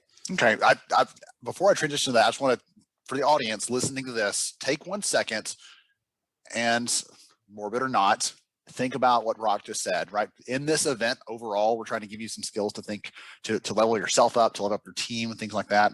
But if you got hit by the bus, got hit by the milk truck, in the more positive version of it, if you hit the lottery 6 months from now, would you feel like the work that you had done mattered? And if not, how can we make that transition like Brock did to finding something that really lights your fire and gets you excited. And the human potential piece is a focus area for you, I know, Brock, and it's one of the things, the work that I've seen you do over the years, the advice, the commentary on the space, everything else, all fits around like, how do it challenges me to think differently about my own potential individually. And so that was kind of a fun segue there to connect with the audience and think about that. So one of the things I want to ask you about is, you and I were kicking around some ideas, and one of the things you told me is you had started this new development tool, practice approach, whatever you want to call it. And I'd love you to talk about that, because I thought in the world of virtual, remote, hybrid, even back in the office, companies have teams that are located elsewhere, not just in a central location. And so I thought there were some interesting applications for that. Would you take us through kind of the big picture of what you've done? So it's sort of a combination between like a panel forum, a podcast, and it actually, I call it Leadership Spotlight just because I had to call it something. And the focus is highlighting, celebrating, and learning from our organization's leaders. Like, we've got a ton of great leaders, and all organizations do. And some of them, are in the spotlight all the time, but a lot of them aren't. And so the part of the genesis is we used to do just an entry level leadership essentials class. And as a part of that, we did a 3-person panel with organization leaders talking about what's it really like to lead in the organization. Like not the philosophy, not what it looks like in general, but like right here in these buildings, what does it look like? And so we kind of trimmed it down to one person, one guest. It's 30 minutes. And really, we focus on the theme around something that leader is particularly good in. And so, for example, we've talked about one leader was really great at developing others. Another leader was brilliant at collaborative leadership. Another was, we talked about developing and supporting women leaders. Mm-hmm. That was her area of focus. One talked about leading from the inside out, really kind of that self-leadership, getting myself square before I'm leading others, understanding myself. And, so variety of topics, something they're excited to talk about. And we stick to a very standard format. So there's a quick intro, have them talk about just real quick, what's something cool going on in their area? These are leaders that often are in areas that a lot of people don't know what they do, or if they do kind of know the area, don't know what cool stuff is happening. And so it's a chance for the leader to kind of brag on the area, brag on their team, and also educate the rest of the organization. Like, what does this piece do? How does this fit in? We'll have a series of 3 or 4 questions that are customized to that theme, that topic. And then do what we call 5 and 5. So 5 questions asked in 5 minutes, same 5 questions every time. And then just wrap up. And one of the things that keeps it from being a podcast is it's done live on Zoom or Teams. And we do a participant Q&A. So participants have a chance in like the last 5-10 minutes to ask real world questions of that leader. And then we record it all and post it in our LMS. So if they didn't get to attend, they can still benefit from it later on. They can just go back and listen to the audio. What has been the response from the leaders who've been tapped for this? Have they been surprised by it? Like, oh, I didn't know that people wanted to know this. Like, I'm kind of curious, because usually when you run across some leaders like you're talking about here, they're like, oh, I thought everybody was good at developing people, or everybody was good at leading themselves or whatever else. And sometimes they don't realize that they have that kind of secret sauce that's really working for them that others could benefit from, and they just don't know yet they could volunteer that up. Yeah, so the response has been really good. All of them have been very gracious with their time and their knowledge and are excited to share. Most of them were selected, either referred by other leaders. That was part of my outreach in who do you know who would be great to be talking about this stuff. And so that's even if they haven't thought about it that way, to be able to say, hey, so-and-so recommended you and thought this would be a great topic. Great. Or I know them and I'm able to just say the same thing, hey, I think you're brilliant at this. I'd love to talk about it. And so, yeah, the response from the leaders has been really good. The response from participants is nice because it's new, it's different, it's short, it's 30 minutes. We cover a lot of real world stuff, which I like theory, I like models, but I like them when we can apply them in the real world. So being able to just jump right to, and here's what leadership looks like here's the challenges we face, here's what goes well, here's what hasn't gone well. you don't always get that. So 30 minutes isn't much time. Realistically, hour and a half would be even better, but it keeps it crisp. Yes. Keeps it targeted, focused, and that people can tune in for that amount of time and get some good takeaways before they get back on with their day. Absolutely. Oftentimes people are outside of those bubbles. Take the example you gave, the lady who said, I want to help develop other women into leadership roles in this organization. Like some of those, sometimes if they're outside their bubble, those other people who could benefit from their expertise would never get it. And so what I love about this is as I like to put it, putting the cookies on a shelf where everybody can reach. You're putting it right there where everyone can get access to that insight, what they have to share, and benefit from it at the same time. Well, and it also brings up just, I always tell people that, that there's only one secret to leadership.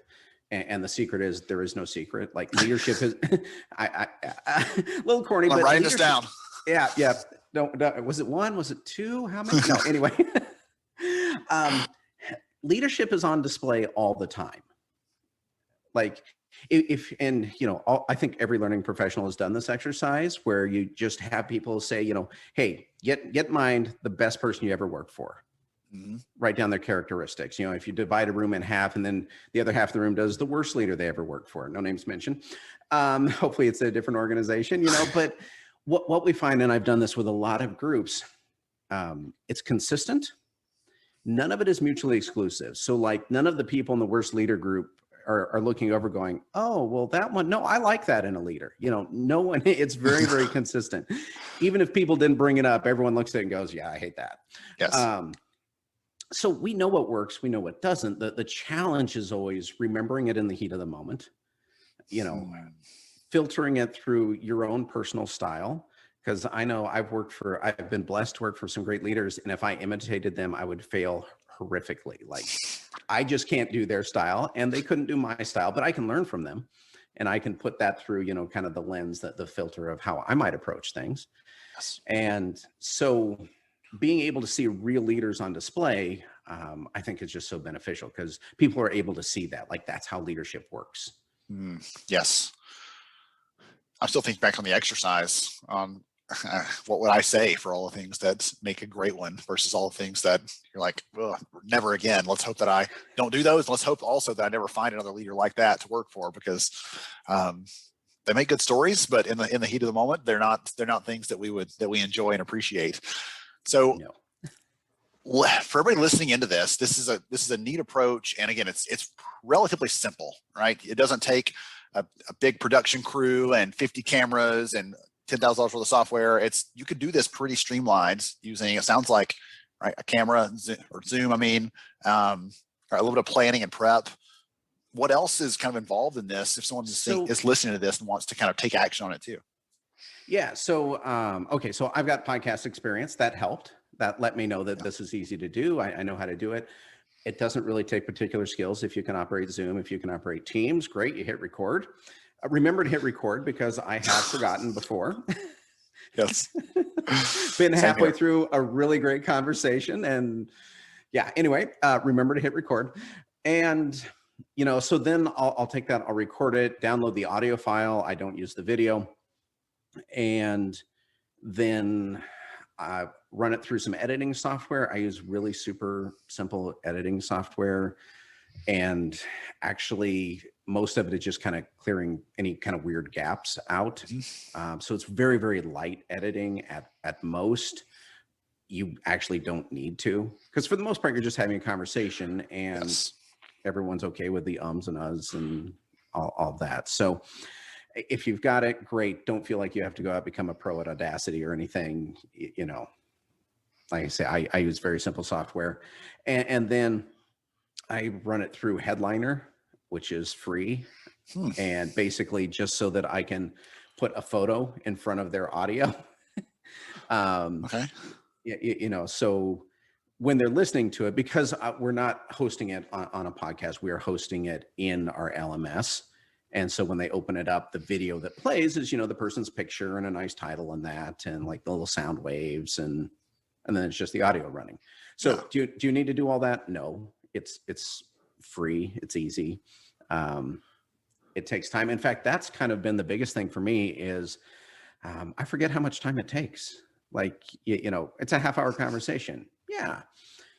But you've got to, plan the guests, schedule the guests, prep them, send them prep questions. They're typically not people who are comfortable just sitting down and talking. So the more they can prep, the better. Yes. I do a lot of conversations that are like, I know like the 3 big topics I want to talk about, and we'll roll from there. But to put them in their best light on such a tight time frame, I prepare them with the questions, and then the follow-up, it probably takes an hour to do everything. I plan all the prep time. The thing with this is it's so short, it's almost like, oh yeah, that's not going to take any time at all. Well, it does take a little bit of time. It takes a little bit of time, but that's also a piece that you're not having to recreate again.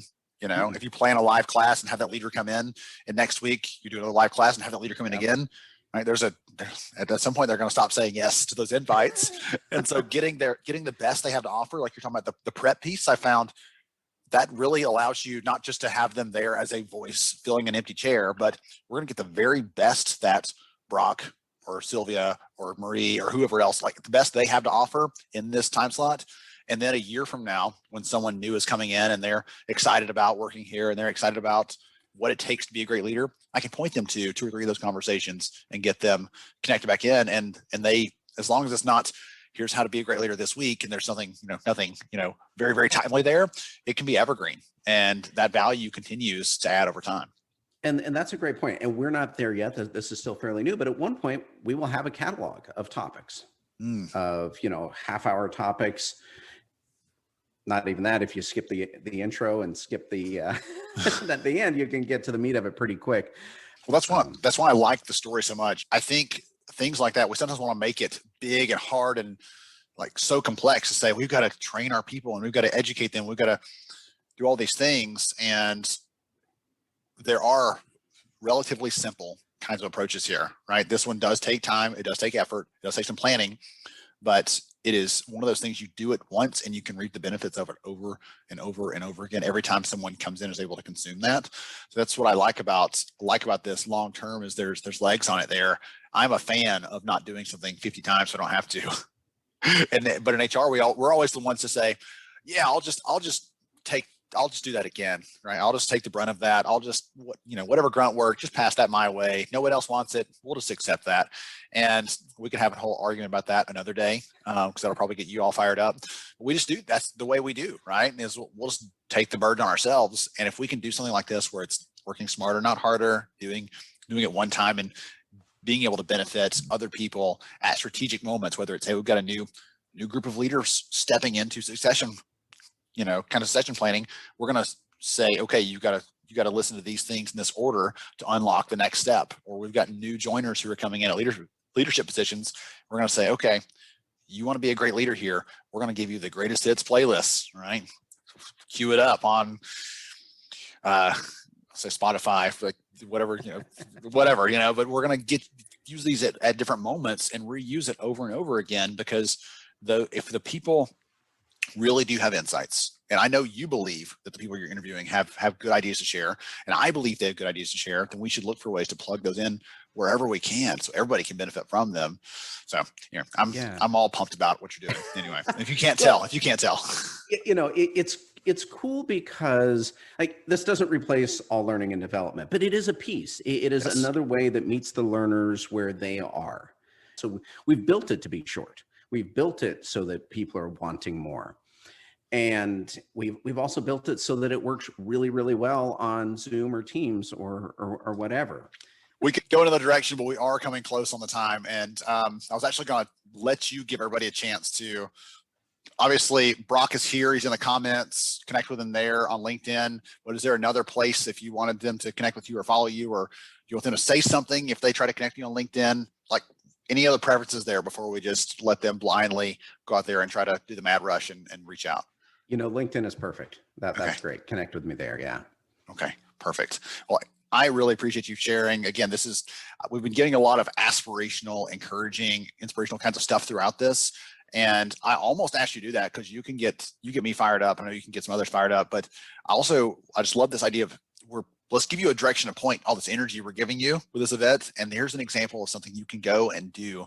And again, It doesn't matter if you've got 50 employees, 500, 5,000, 50,000, whatever. There's a way to incorporate this into that. So Brock, I appreciate you for taking the time to join us, sharing your expertise and your passion for the space. I really appreciate it. Yeah, and if I can throw one more thing out there, Ben, Sure. you can do this next week. Like literally, this isn't a huge planning thing. It's crude and it's rough and people know it. You could corner a leader that you know, get them on a Teams call, record it, maybe corner a few people to attend the class, and then it's recorded. It's out there. People understand like, hey, we put this together in a week. No one's going to be freaked out when, it's not standing room only there. And so this doesn't need, this is one of those things I also love, that it's not an organizational initiative. You don't have to get buy-in from the entire world. It's like this one little supplemental piece that you literally could be posting within a week. Like the renegade element of L&D. I like that. We've got a new title for you, Brock, by the way, changing it from learning and leadership to renegade L&D over here. Awesome. Well, thank you again. I'm glad you mentioned that piece at the end there. That's an encouragement, because I'm about like actionable kinds of things. And that's a great reminder that you can get stuck in that whole analysis and I've got to plan this. 6 months from now, you haven't taken a single step, but you've got a lot of, good plans. Go and do it. Yep. The first one I bet was not as good as the second one. Not as good as the third one, right? That's probably true. Even though you have a lot of experience, you learn things as you go and you get better at it. So anyway, get 6 guests, have a quick, you've got it planned out, and connect with me on LinkedIn. I'd love to hear how it goes. Yes. Awesome. Thank you again, Brock. I appreciate you. Everybody else, give them some love, give them some applause there virtually, and we'll catch you on another session. All right. So I actually just got a text message from Brock saying that he's in another time zone and he is out in the middle of someplace hiking somewhere. So it's so funny. I said at the beginning that he loves hiking and being out and all those other things. So he's going to get back and get signal on his phone, and it's going to explode from all the comments and all the kind words and everything else everyone's sharing about him. So a quick housekeeping thing. I saw several people asking in the comments about replays, and I can't type fast enough to respond there.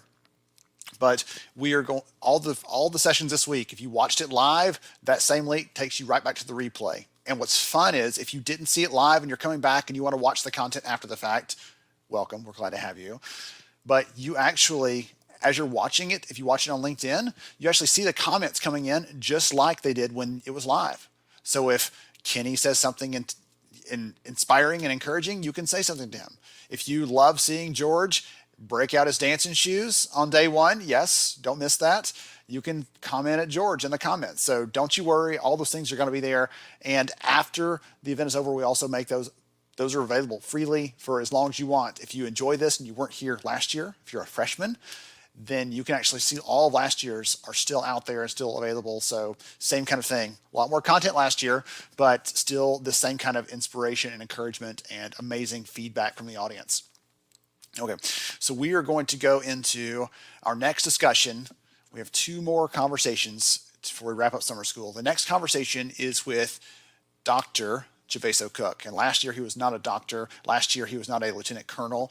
And so he'll tell you some of the things that he's done. He's a person who encourages me, inspires me. He's an incredible person, and I'm so excited to learn from him about the importance of mentorship. It's one of the things that he focuses on. He runs an organization that does this for people coming out of the military. So we'll talk about that as well, kind of tying into what we talked about yesterday. But also, one of the things we talk about is the importance of being mentored as well. So I know in the comments, it's been a constant thing today, people talking about it. We're going to bring it back. We're going to go deep into this and what those relationships should look like. So we're taking notes on what a mentor relationship should look like. I think in there I mentioned, I don't call her name out, but Leona Freeman, you are out there in the chat, and I have seen your name pop up a couple times.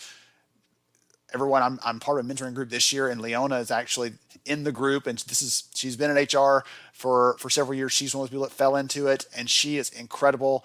Every time I talk to her, she thinks that she's getting advice and things from me.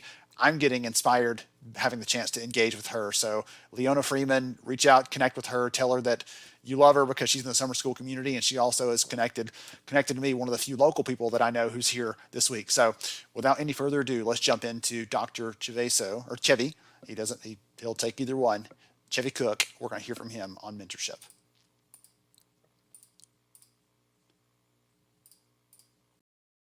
Hey everybody, welcome to HR Summer School. Another great session here. And one of the things you might realize is if you look really closely, you'll remember last year we had Chevy here with us as a speaker for the event. He talked about I saw a screenshot floating around of a greyhound on the screen, right? Because one of the images that he used to kind of explain some of the topics. And this year I pinged him and I'll tell you the truth. Okay. Here's the behind the scenes look. He's been like calm out because he's been so busy. He's got his PhD. He started a new job. He got promoted to lieutenant colonel in the Army. So, I mean, all the virtual applause he can get right now because he's been incredibly busy and he still took time to record this to come to you and share some insights and things. So I'm so thankful for that. Welcome, sir. Good to see you again. Thanks, Ben. Thanks for having me this morning.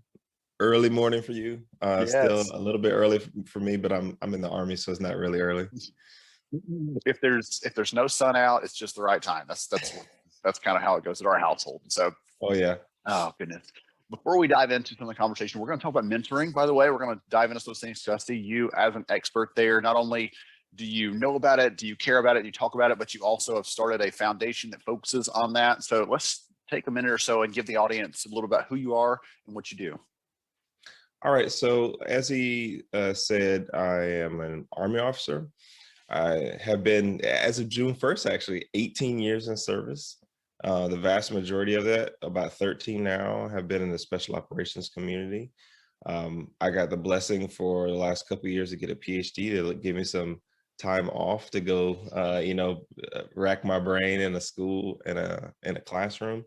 So I just finished that, just moved to the DC area to work in the Pentagon. So that's my current role. And along the way, I've picked up a couple other things to do, right? And one of them has been co-founding the nonprofit Military Mentors some years ago now. We're on our 6th year, and we focus on educating, elevating, and facilitating mentoring for the military and beyond. And we could talk about those terms, but I want to focus on the end piece, the military and beyond, because people, they hear a name, Military Mentors, and they just think, oh, this is just for service members, but it's not. We like to speak to crowds of people, organizations about the lessons we've learned from crisis or in extremist level leadership and pass along those military lessons to those who aren't in the service, and vice versa, learn from industry and bring that back to places like where I work now, the Department of Defense. So that's a little bit about me, my background, and the organization, and I'd love to dive further into some things. Awesome.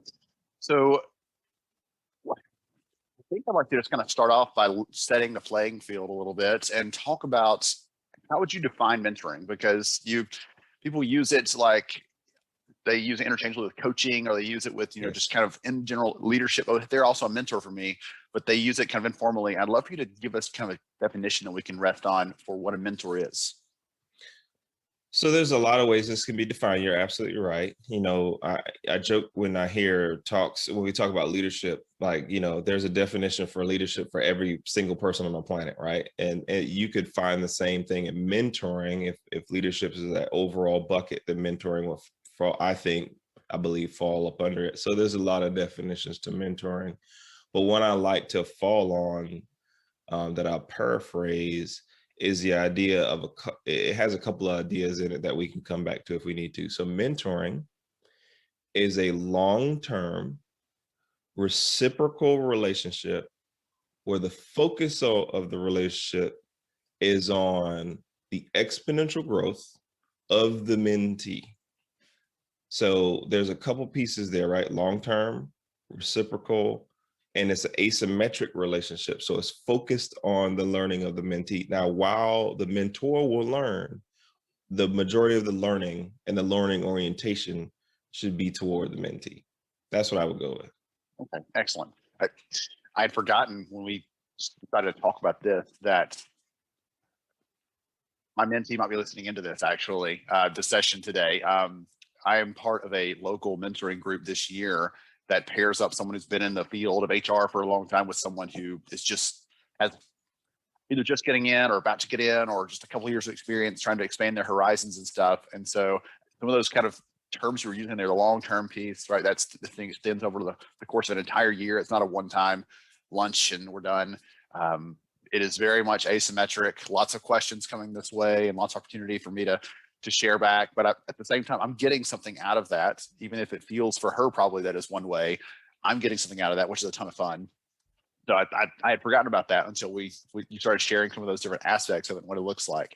So overall, right, this can feel, when you put it in those kind of terms, asymmetric, reciprocal relationships, it can feel very sciencey, right? Very hard and tangible and specific. But I would imagine there's probably an art and a science to this. It's not just one or the other. Somewhere on that spectrum is where it falls.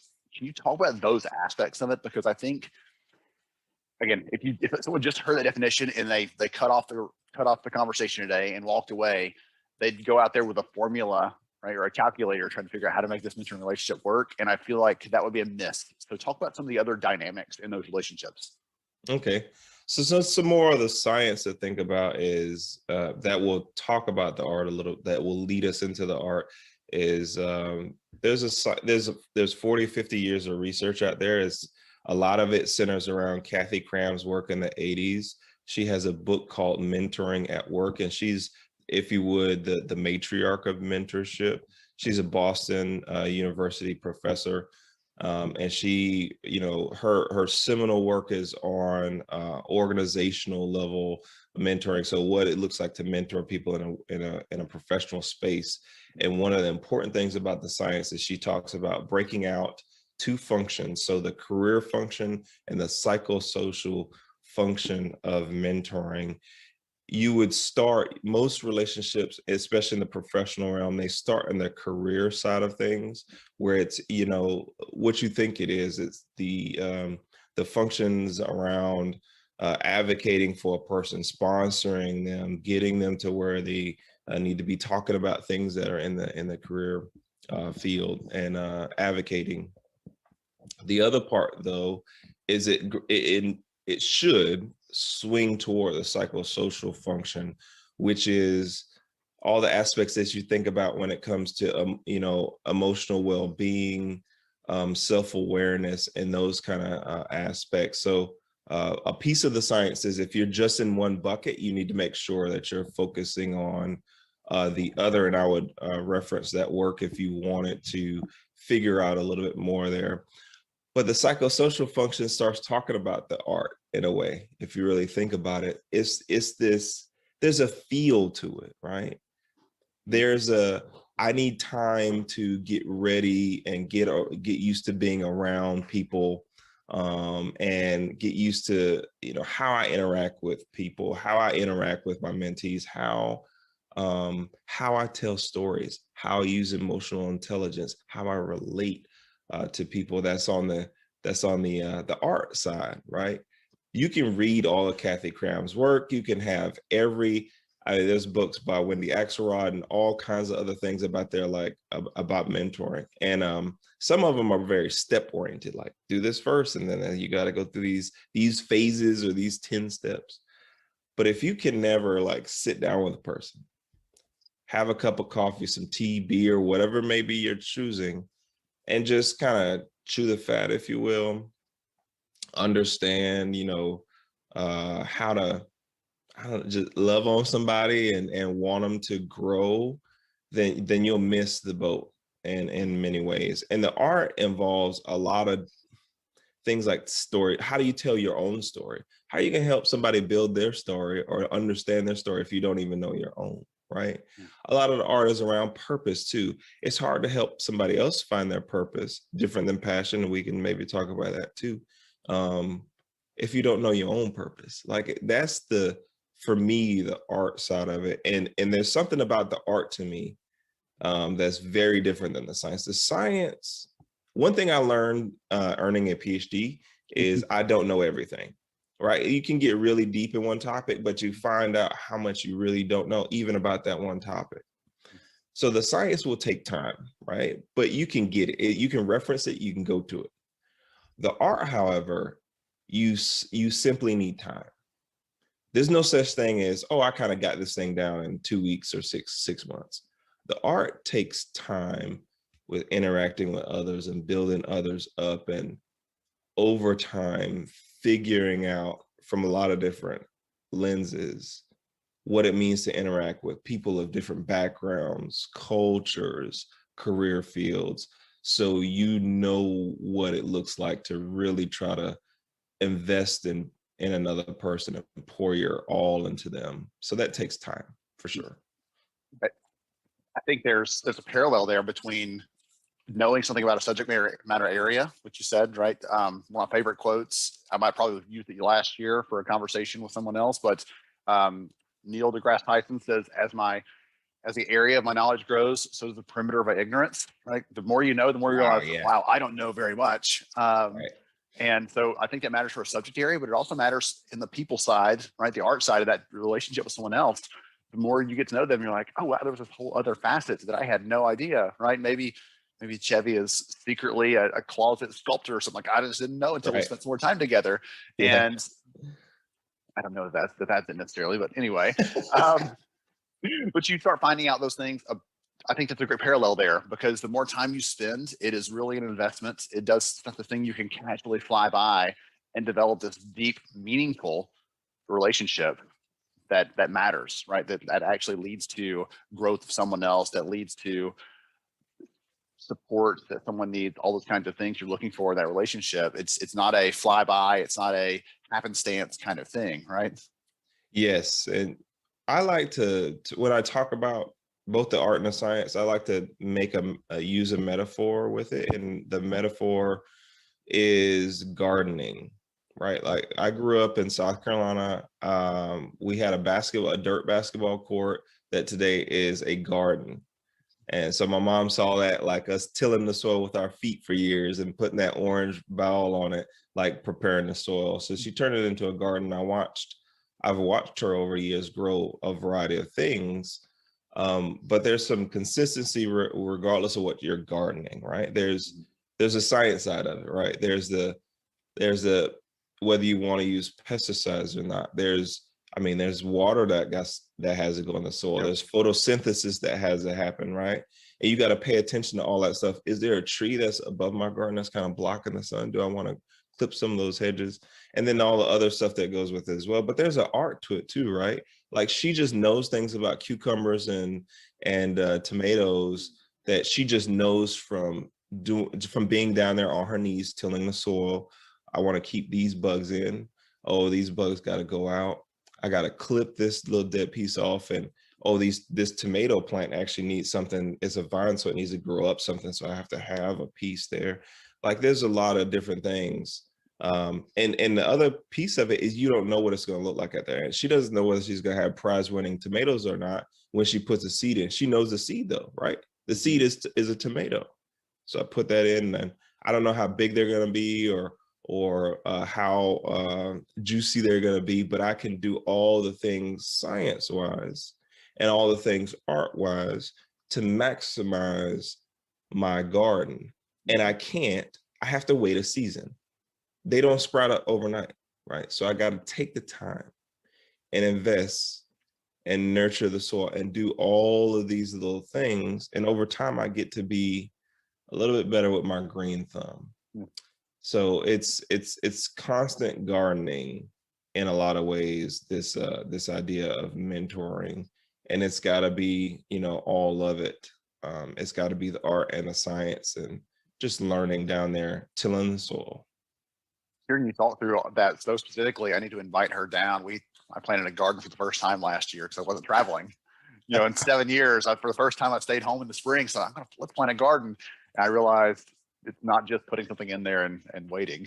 There's a little more to it than that. So I'm learning more about both the art and the science these days to figure that out this year. So if someone's listening to this, I'll be transparent here, right? I had you here I had a specific motive, a reason to invite you, not just because I like you and want to catch up with you again, but I'm hoping that the people that are listening will hear this, because we've had people talk about curiosity at work. We've had people talk about leadership. People talk about, dealing with burnout, all those kinds of things. And I think there are opportunities to mentor and to be mentored. And I want someone the people listening into this to get some suggestions on both of those sides, because depending on where you are, I mean, you can use both. There's not a thing that says you can only be one or the other. Yeah. One of the greatest leaders I ever had, I was kind of looked up to him and was always in awe of, because he was incredible as a leader, and I was always learning from him. And one day he mentioned that he had gone out to lunch with his mentor. I'm like, wait a minute, you're being mentor? Like, how in the world is that possible? You know everything. You are on top of this. You're emotionally intelligent. Like, he was the person that I aspired to be. And he was like, yeah, I'm always learning.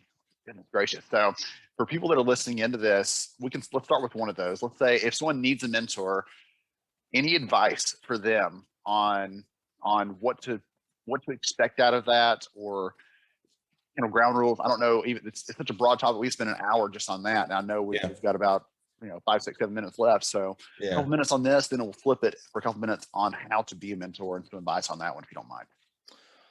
All right. So again, we could talk about this for a long time, but specific advice for mentees seeking a mentor out there.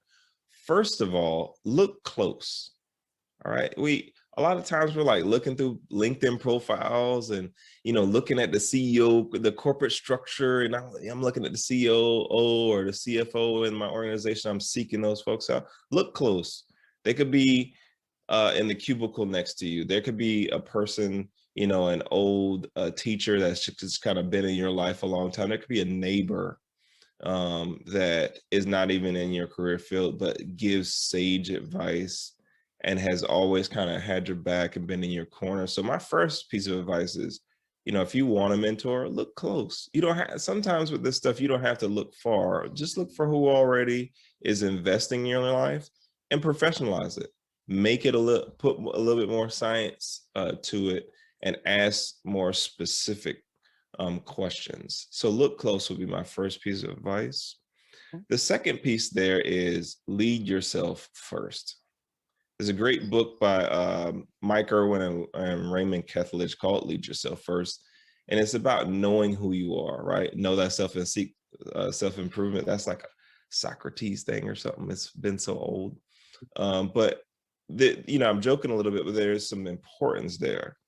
If you don't know who you are and you don't know where you want to go, there's no way you're asking the right questions of a mentor. And for some of these very busy people out there that are you're seeking mentorship from, their time is valuable, right? So you want to make the most of the little bits of time you get with them.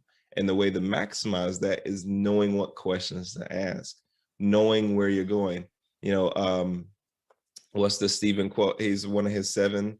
Stephen Covey, begin with the end in mind. Yes. You absolutely got to do that with yourself. You got to know who you are so you can ask the right questions, so you can walk along the right pathway. So I'd go with those two. Those, I could go on and on, but those are two of the most important ones. Like, you really got to look close because they're probably right there and they've probably always been around, and that's kind of natural. You don't have to seek out these famous folks or people who are super, quote unquote, super, doing well in your organization. Yeah. And the other piece there obviously is you got to know who you are, and you got to lead yourself. It's not just self-awareness I'm talking about. I'm talking about actually being able to lead yourself, knowing your purpose, knowing where you're going to go, being able to ask the right questions, being very pointed about, I want this mentor because they can help me with this line or this thing that I need to improve upon. So I'll pause there. Okay, I love those. Both of those excellent, and I think great foundational pieces. I thought I was going to stump you with like, give me 3 minutes of that, but you actually knocked it out. Okay, so I'm going to do it again, flip the coin. What about someone who is approached about that, or maybe wants to offer to be a mentor for someone else? Do you do that unprompted? Do you wait until someone comes to you? Like, how should you handle that from that side? And what's one piece of advice or 2 pieces of advice that you might give them in that relationship to make it meaningful and asymmetrical, right? As you pointed out earlier.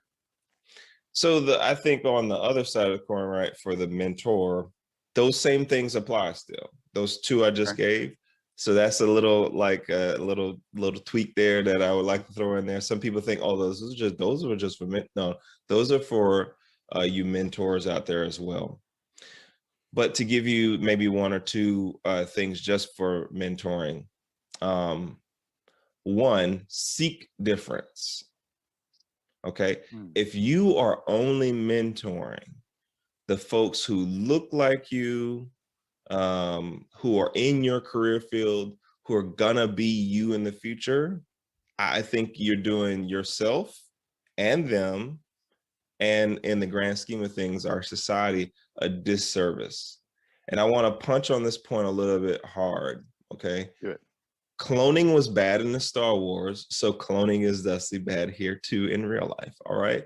So the one of the issues or challenges in the mentoring realm is that we gravitate toward those that are like us, and then we're like, oh man, this young starter down there in HR is, you know, I want to really pull him up. Man, we got so much in common, et cetera, et cetera, et cetera. And then you're looking out for someone who looks like you, who is acting like you, who you're just building them up to be who you are, as opposed to seeking out maybe a person of a different gender, culture, background, or expertise that actually could learn a lot from you. Remember, this thing is asymmetrical. While reciprocal, the way you get the most out of making it asymmetric and really making somebody blossom is by finding somebody who doesn't have your experiences or your background that can leverage those experiences. What if someone was from a completely different area of your work, a completely different area of the country, and was maybe a minority, a female in an all-male organization, or a person with my skin tone in a really Caucasian organization who just really needs the spotlight to be shown on them, or really needs your experience to really grow to be where they need to be, or have the opportunity to possibly be where they need to be. So the first one is 100% look for difference. And if you're only looking for more of the same, you're hurting yourself and a lot of us. The second one is related in a lot of ways, I think, to that one, and it's get away from the rock stars and the duds when you're mentoring. Okay, of course, duds need mentorship. The people that are really struggling need to be lifted up. However, more often than not, they're gonna crush your time. I'm not saying don't mentor them. I'm just saying know up front that that's gonna be a real time sink. But there's tons of people that focus on the duds because, man, they need our help. There's tons of people who focus on the studs, right? The people who are crushing work, are gonna be a CEO, CFO, or some other type of leader one day. Man, look for those people in the middle. If you really want to be a good mentor, find the people in the middle.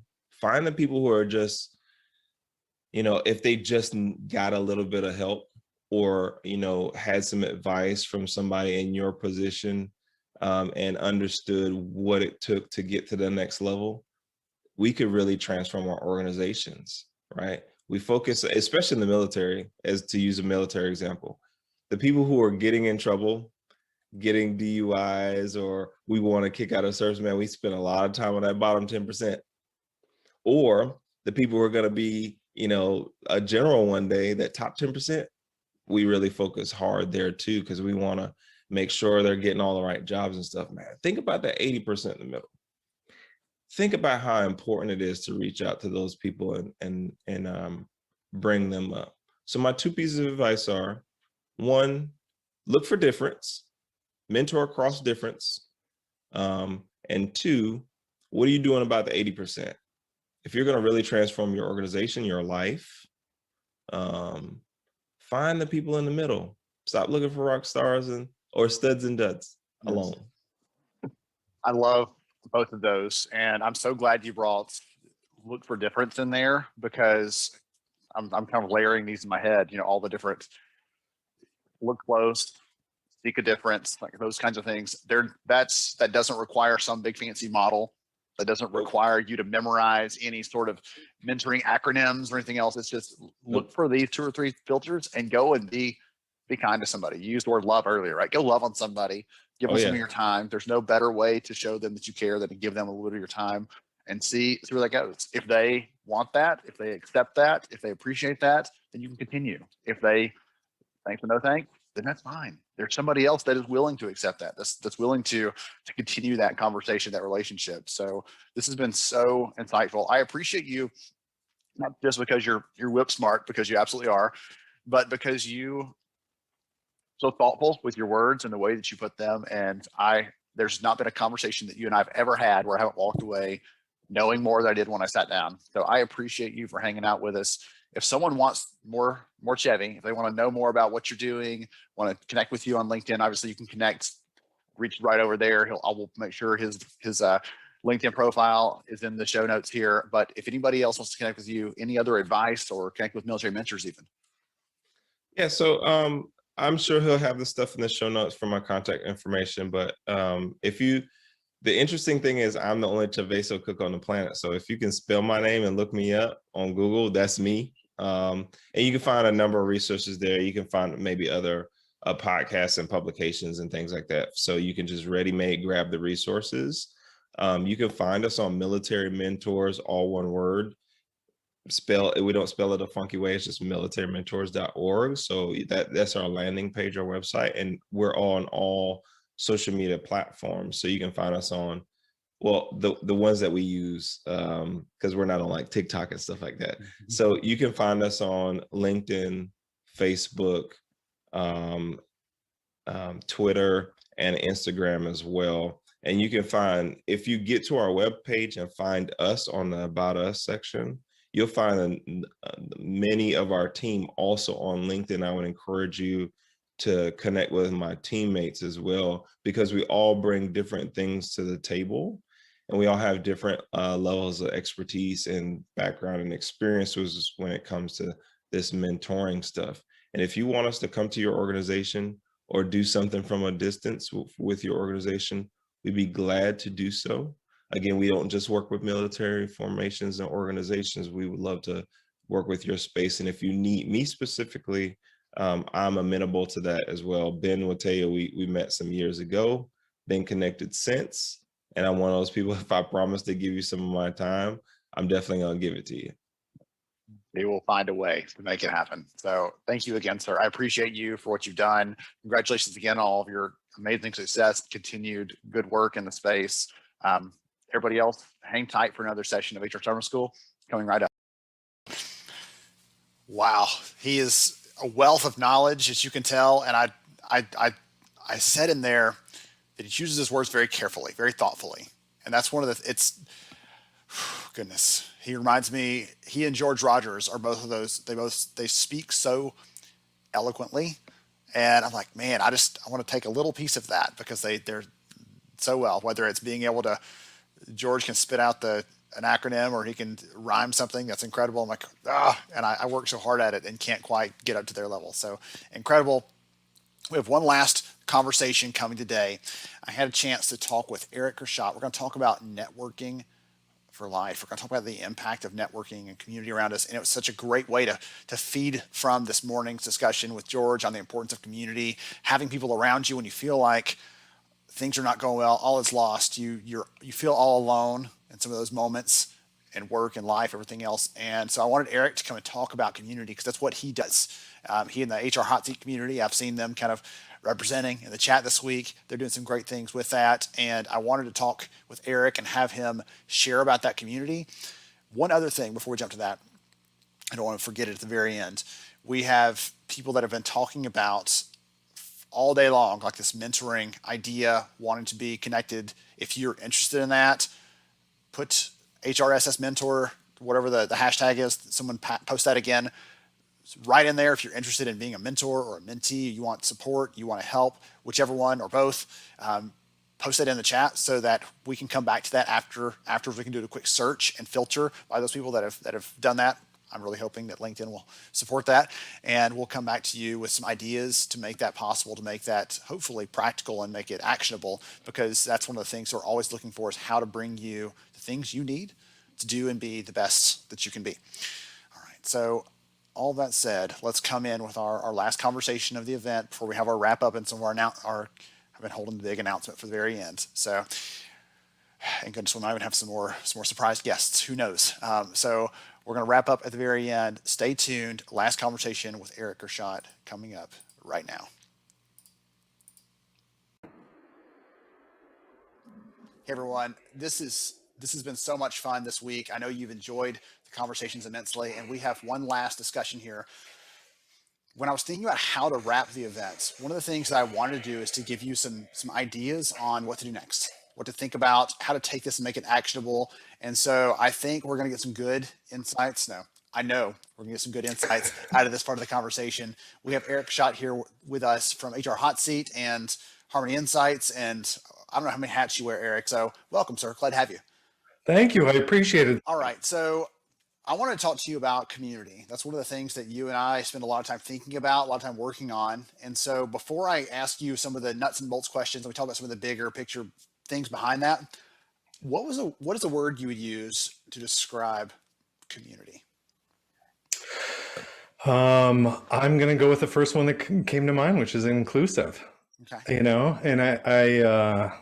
I'm just sort of riffing on this, I suppose, but I guess not all communities are going to be inclusive necessarily. And, maybe in some cases that may be by design. But there was an Eric Gershot of several years ago who really didn't give much thought to the word inclusivity.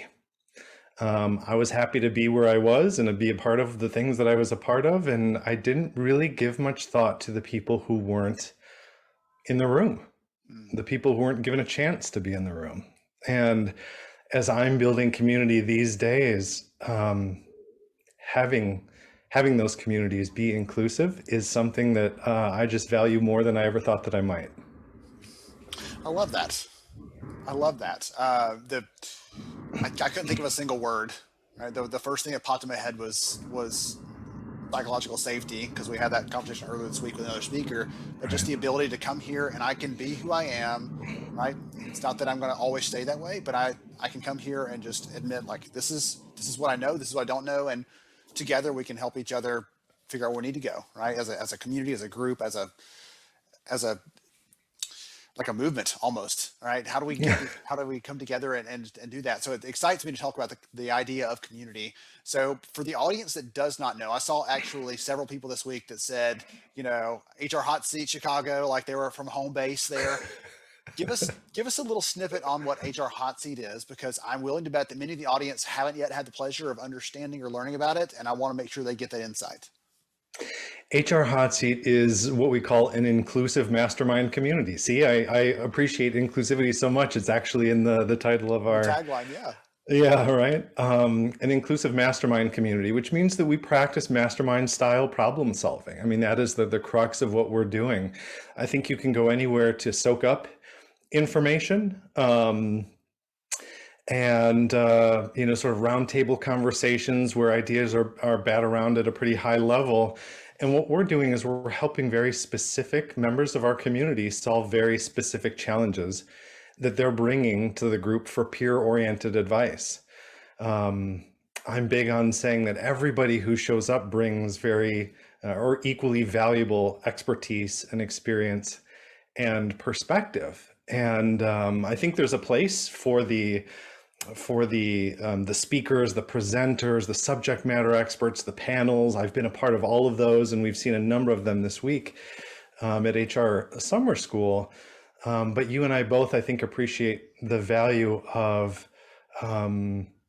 perspective in general, and showing up and being able to not only learn from others, but also teach and inspire and mentor others. And HR Hot Seat is a community where all of those things are possible. Well, that's one of the things that this morning when George Rogers and I were talking about community and unity as part of that and how we should be coming together, I was so excited to cap off the day with this conversation with you, because you and I think about that. I'll admit that in the past, I as well thought community just kind of happened. It's like, oh, it just does, it just happens and it appears spontaneously.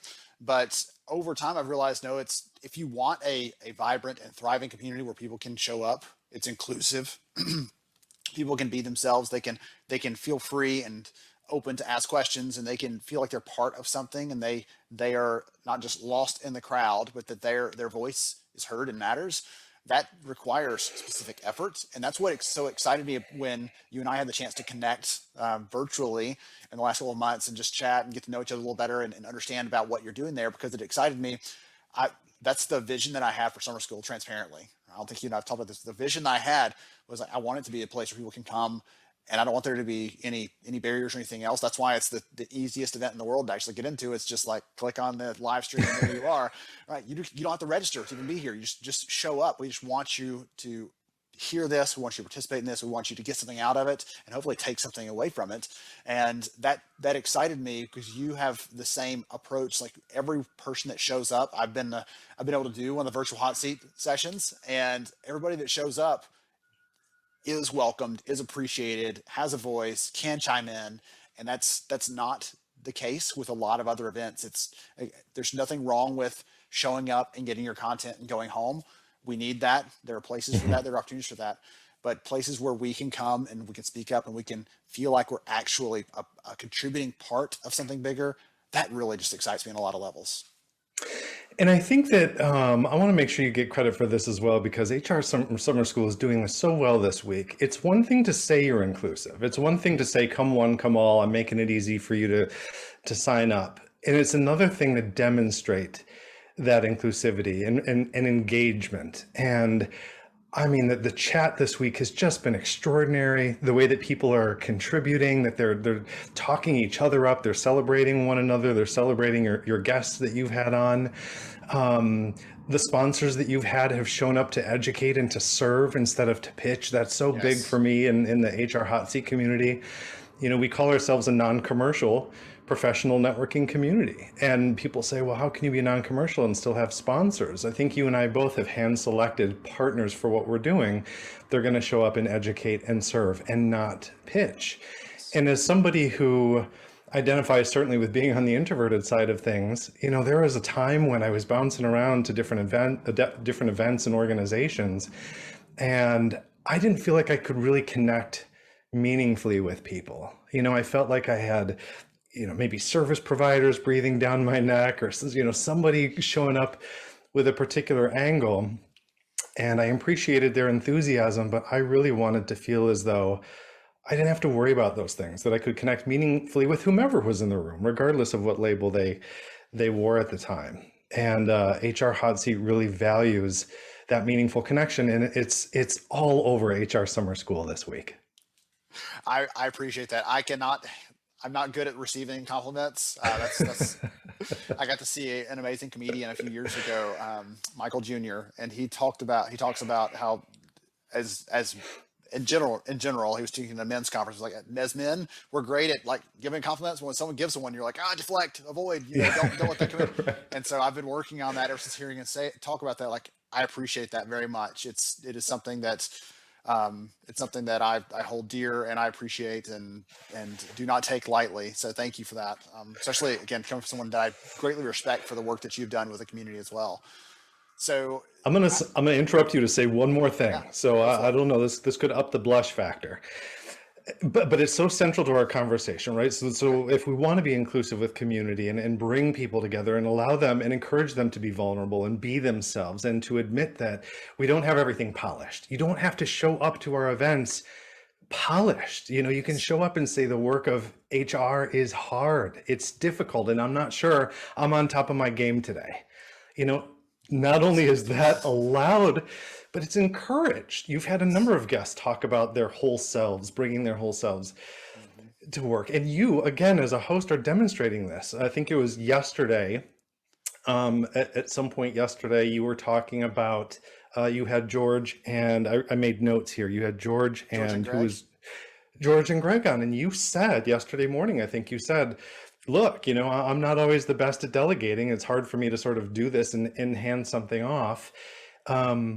you not only did it, but you admitted that. I mean, there was a bit of vulnerability in that moment. And like the fact that, from my perspective, and I'm just going off the top of my head here, the fact that you demonstrated that and modeled that is what I think is so important when you talk about leading community and bringing people together and modeling those behaviors and values that you really want to cultivate within an organization or within a community like this. So yeah, I can leave it at that so as not to completely embarrass you, but I just wanted to mention that's something I noticed, and I'm sure a number of your participants this week may have caught on as well. I appreciate that very much. That is, again, that's a thing that I have to work on, and it gives me, thankfully this time I handed it off, and it's going to encourage me to do that next time because it worked out really well to have some Sure did. capable hands on the wheel there. So we have a couple of minutes left, and we've talked about the importance of community. We've talked about how that's valuable. I get the sense sometimes that people think, well, community is great if you're brand new and trying to break in, or community is great if you're looking for a job. But hey, I've got a job, or I'm accomplished, or I've got a great role. I would make the argument that community matters regardless of where you might be in that journey. But I'd love to hear from you what your take is on that. And maybe you don't have to call them out by name, but tell about some of the members of the community that you already have that are benefiting from that regardless of where they might be. That's great. And I love that we keep coming back to this word community, because what we're doing is we're building meaningful relationships. And I think networking has been given a bad name, and it's not a bad word. I mean, it all depends on how you're doing it and how you perceive it. But I think people build community, come together in community and network for various reasons. And there was a time where I was happily employed, loved my job, and thought, I don't need to network. I don't need a community. I didn't have a LinkedIn profile, and I didn't do these things because as an introvert, they just didn't appeal to me. And now that I'm running a community and really believe so strongly in coming together with like-minded folks and being intentional, relentlessly intentional, as Christopher Lynn said yesterday, I recognize the value of wherever you are in your career, being intentional about those relationships and showing up when you think you need it least. You know, why wait until the point where you need a job or you need a connection or you need an introduction? Because you're going to show up asking, making an ask. Why not show up prior to needing those things where you feel like you're in a place of desperation, when you're more in a space to give first and to lead with service and say, hey, I'm not showing up to get anything specifically from you, Ben, but I'm here to help you in whatever way that I can. And we have members of the HR Hot Seat community that are doing that at all levels because they have some expertise to lend, they have some perspective to give, they have some resources to recommend, and those are the folks that are really they're making an impact, but they're also building the genuine rapport and the meaningful relationships that down the road may come back to help them in some way because they're being reciprocated by people who are grateful. Yes, I love that. I'm so glad you touched on that piece of it, not waiting until you need it, because that's the like the biggest regret people have. Like, oh gosh, if only, right? There are very few people who get to the end of their career and say, I wish I'd spent less time making connections with good people that I appreciate. No one ever says that. I talked to a very good friend recently who just retired in the HR space. Actually, funny enough, you mentioned introverts.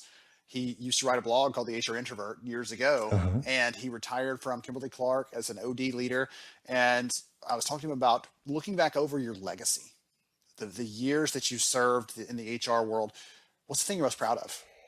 And he's like, we did lots of great projects. I had a lot of great impact on people, but he said, those relationships that I made, he said, those things are going to carry me for the rest of my life. Those relationships and being able to touch base and connect with people and remember them and remember the impact on them. He said, that's the thing that matters most to me. After all of again, all the great things, all the performance reviews, everything, like we can think back about accomplishing X, Y, or Z, but he said those connections, the people that I met with and people that I built those deep relationships with were the most powerful things looking back. And since he said that, that's been not weighing on me. I'm not trying, it's like not a negative sort of way, but it's been on my mind consistently where I'm always thinking, am I building the right relationships? How can I do this? How can I take this beyond just another swapping an email? No one needs another one of these business cards, right? Let's go beyond that and build a real relationship with someone so that you can give them a phone call. You can, whatever you need to do to check in with somebody else. I think it's so important to go beyond those things. And as an introvert myself, I spent a good portion of my HR career thinking I couldn't network, that I couldn't build relationships because I wasn't doing it in the way that my extroverted colleagues and friends were doing it. And I think the table can be turned as well. You may have some extroverts out there that say that, the introverts bring such natural strengths to building relationships that I, maybe don't bring myself. So who am I to be doing it? We all need to do it wherever we are, embracing those things that come most naturally to us and identifying, how do I do this in a way that's going to be uniquely rewarding and fulfilling to me? Because I've been in those shoes, it's so important to me to build the community then that can bring people together to make those meaningful connections in ways they've always wanted to make them. Yes. One of the words that Elsa used, very first session of the entire week, Elsa used the word grace in her session. And what you were just saying there, I would encourage every single one here. We always think of grace as applying to someone else. How about you have some grace with yourself? However you're approaching, you might not have done it right in the past, but that's okay, because you've got right here around you right now hundreds and hundreds and hundreds of people who are willing to be in a community with you, be connected to you. They want to. They're here for a reason, for a purpose, and so like whatever that was, have a little grace with yourself and step beyond that. So we're actually right at our time, Eric. So if someone wants to learn more about Hot Seat, I know you've actually set up a special link, and we'll post that in the chat now. Will you share that out really quick so we can make sure that people understand how to connect? Because we wanted to give them a way. Obviously, you've heard today, everyone, that we have this natural kind of synergy and connection because Eric and I believe in serving communities. Very, very similar kind of beliefs there. So Eric, what's the best way for them to connect? Thank you for asking. By the way, I know there are a bunch of people joining us today who are in the HR Hot Seat community. We have 11 different chapters around the country. So if you are an HR Hot Seat member, would you put something in the chat, tag HR Hot Seat, tag HR Summer School, but put something in the chat to let us know that you're with us today. People can find out about us, as you might imagine, by going to hrhotseat.com, but I've set up a special link, which I'll put in the chat, hrhotseat.com/HR Summer School. That will invite you and welcome you as an attendee of this week's virtual event, and we'll take the conversation from there. There's so much that's possible. Eric, what does it cost to join the Hot Seat community? I'm so glad you asked, Ben. Not $1. It's entirely free, and that's something that very much sets us apart from other organizations out there. And it's not to say that it's better or worse, a different way of doing things for sure. We're never going to ask a dollar of you, but as I say it, we're going to add more value to your experience with us than you would expect out of any event, let alone a free one. And I know that's something you believe in as well. Yes, sir. Absolutely. I have a good friend who loves to give advice, and he's like, hey, it's worth what you paid for it. If you don't like it, you can have your money back. But I always get a good kick out of that. At some point, it's going to get tiring and I'll get old. But for now, I still laugh at his jokes when he drops those on me. Eric, I appreciate you so much for the work you're doing with the Hot Seat community and for being here with us this week to help us kind of cap this off and encourage the people here to go beyond, to take this beyond just chatting with someone in the comments, to take it beyond even a LinkedIn connection, which I know people have been blowing it up this week, to take it beyond those things and look for ways to connect meaningfully and develop those deeper relationships. I appreciate you, sir, for sharing and encouraging us to do that. Okay, goodness gracious, that was so much fun. And thank you, Eric. I appreciate you so much, sir, for coming together and talking to us about community, about the importance of that, and for the work you're doing there. You have the same heart that I do for serving, and it's so much fun. So we actually have some special members of our HR Summer School crew that just want to say a quick hello. So I'm going to bring them on camera really quick and let them say hello to you before we wrap up the day, because they've been dying. They couldn't let their big sisters be on without having a chance. So hey, Briggs. Hi, Hey, Berkeley. So glad you guys are here. All right. They just wanted to say hello to everybody. They couldn't wait for that. So really quickly, I'm going to make some announcements to wrap us up here. In the books, not just day 3, but the entire 2021 event is in the books. And I'm just so thankful and honored and humbled by all of you for being here with us. Thank you so much to our amazing sponsors that made this possible. We appreciate them. I know you appreciate hearing from them and learning from them this week. And I'm actually going to use this as kind of a lead in, because you've heard from 3 of these sponsors, but you haven't heard from the other 2. Well, why not? Well, we're actually going to be doing an extra credit session at the end of July 28th. We're going to do an extra credit session and allow all of us to come back together at the very end of the summer for us, right? And allow us to get some encouragement for whatever's ahead. One last bit, because I'm trying to round this out into 10 hours for this summer. So we'll be coming back together. We'll have information coming on that. There's a survey, just like last year. You can go, you can take that survey. We'll make sure you get the link out to everybody. The survey, complete it. It sends you to a place to go get your diploma for HR Summer School. So you have to say, yes, I've completed all the credits so far. It will allow you to get your certification, your diploma. And on that diploma are your HRCI and SHRM credit numbers that you'll need to plug in so you can get your credits for the 7.5 hours live. And we'll have a separate set of numbers for the session next month, 2.5 hours to round us out for the summer with our extra credit. I will be, Melanie and I will be watching LinkedIn. We'll be watching HR Facebook groups. We're watching these places where people are posting those diplomas, and we're going to give away 25 HR Summer School shirts to people who do that in the next 10 days. So when you complete that, go out there, post your diploma picture for everyone to see, and talk about what you appreciated, what you learned, what the experience was like, and just share that out there. I know it'll be a ton of fun for you to be able to tell the stories, what you've learned, how you've grown, what you appreciated about this, because I know that I have appreciated spending some more time with every one of you. So thank you for what you're doing. Thank you for your hearts, for your goodness. We've used the word love today a lot, right? The love, the grace, all those kind of things you're wrapping together into this. I appreciate every one of you, and I can't wait to see you soon again. Have a wonderful, wonderful rest of your day, rest of your week, and go out there and be a mentor for somebody else.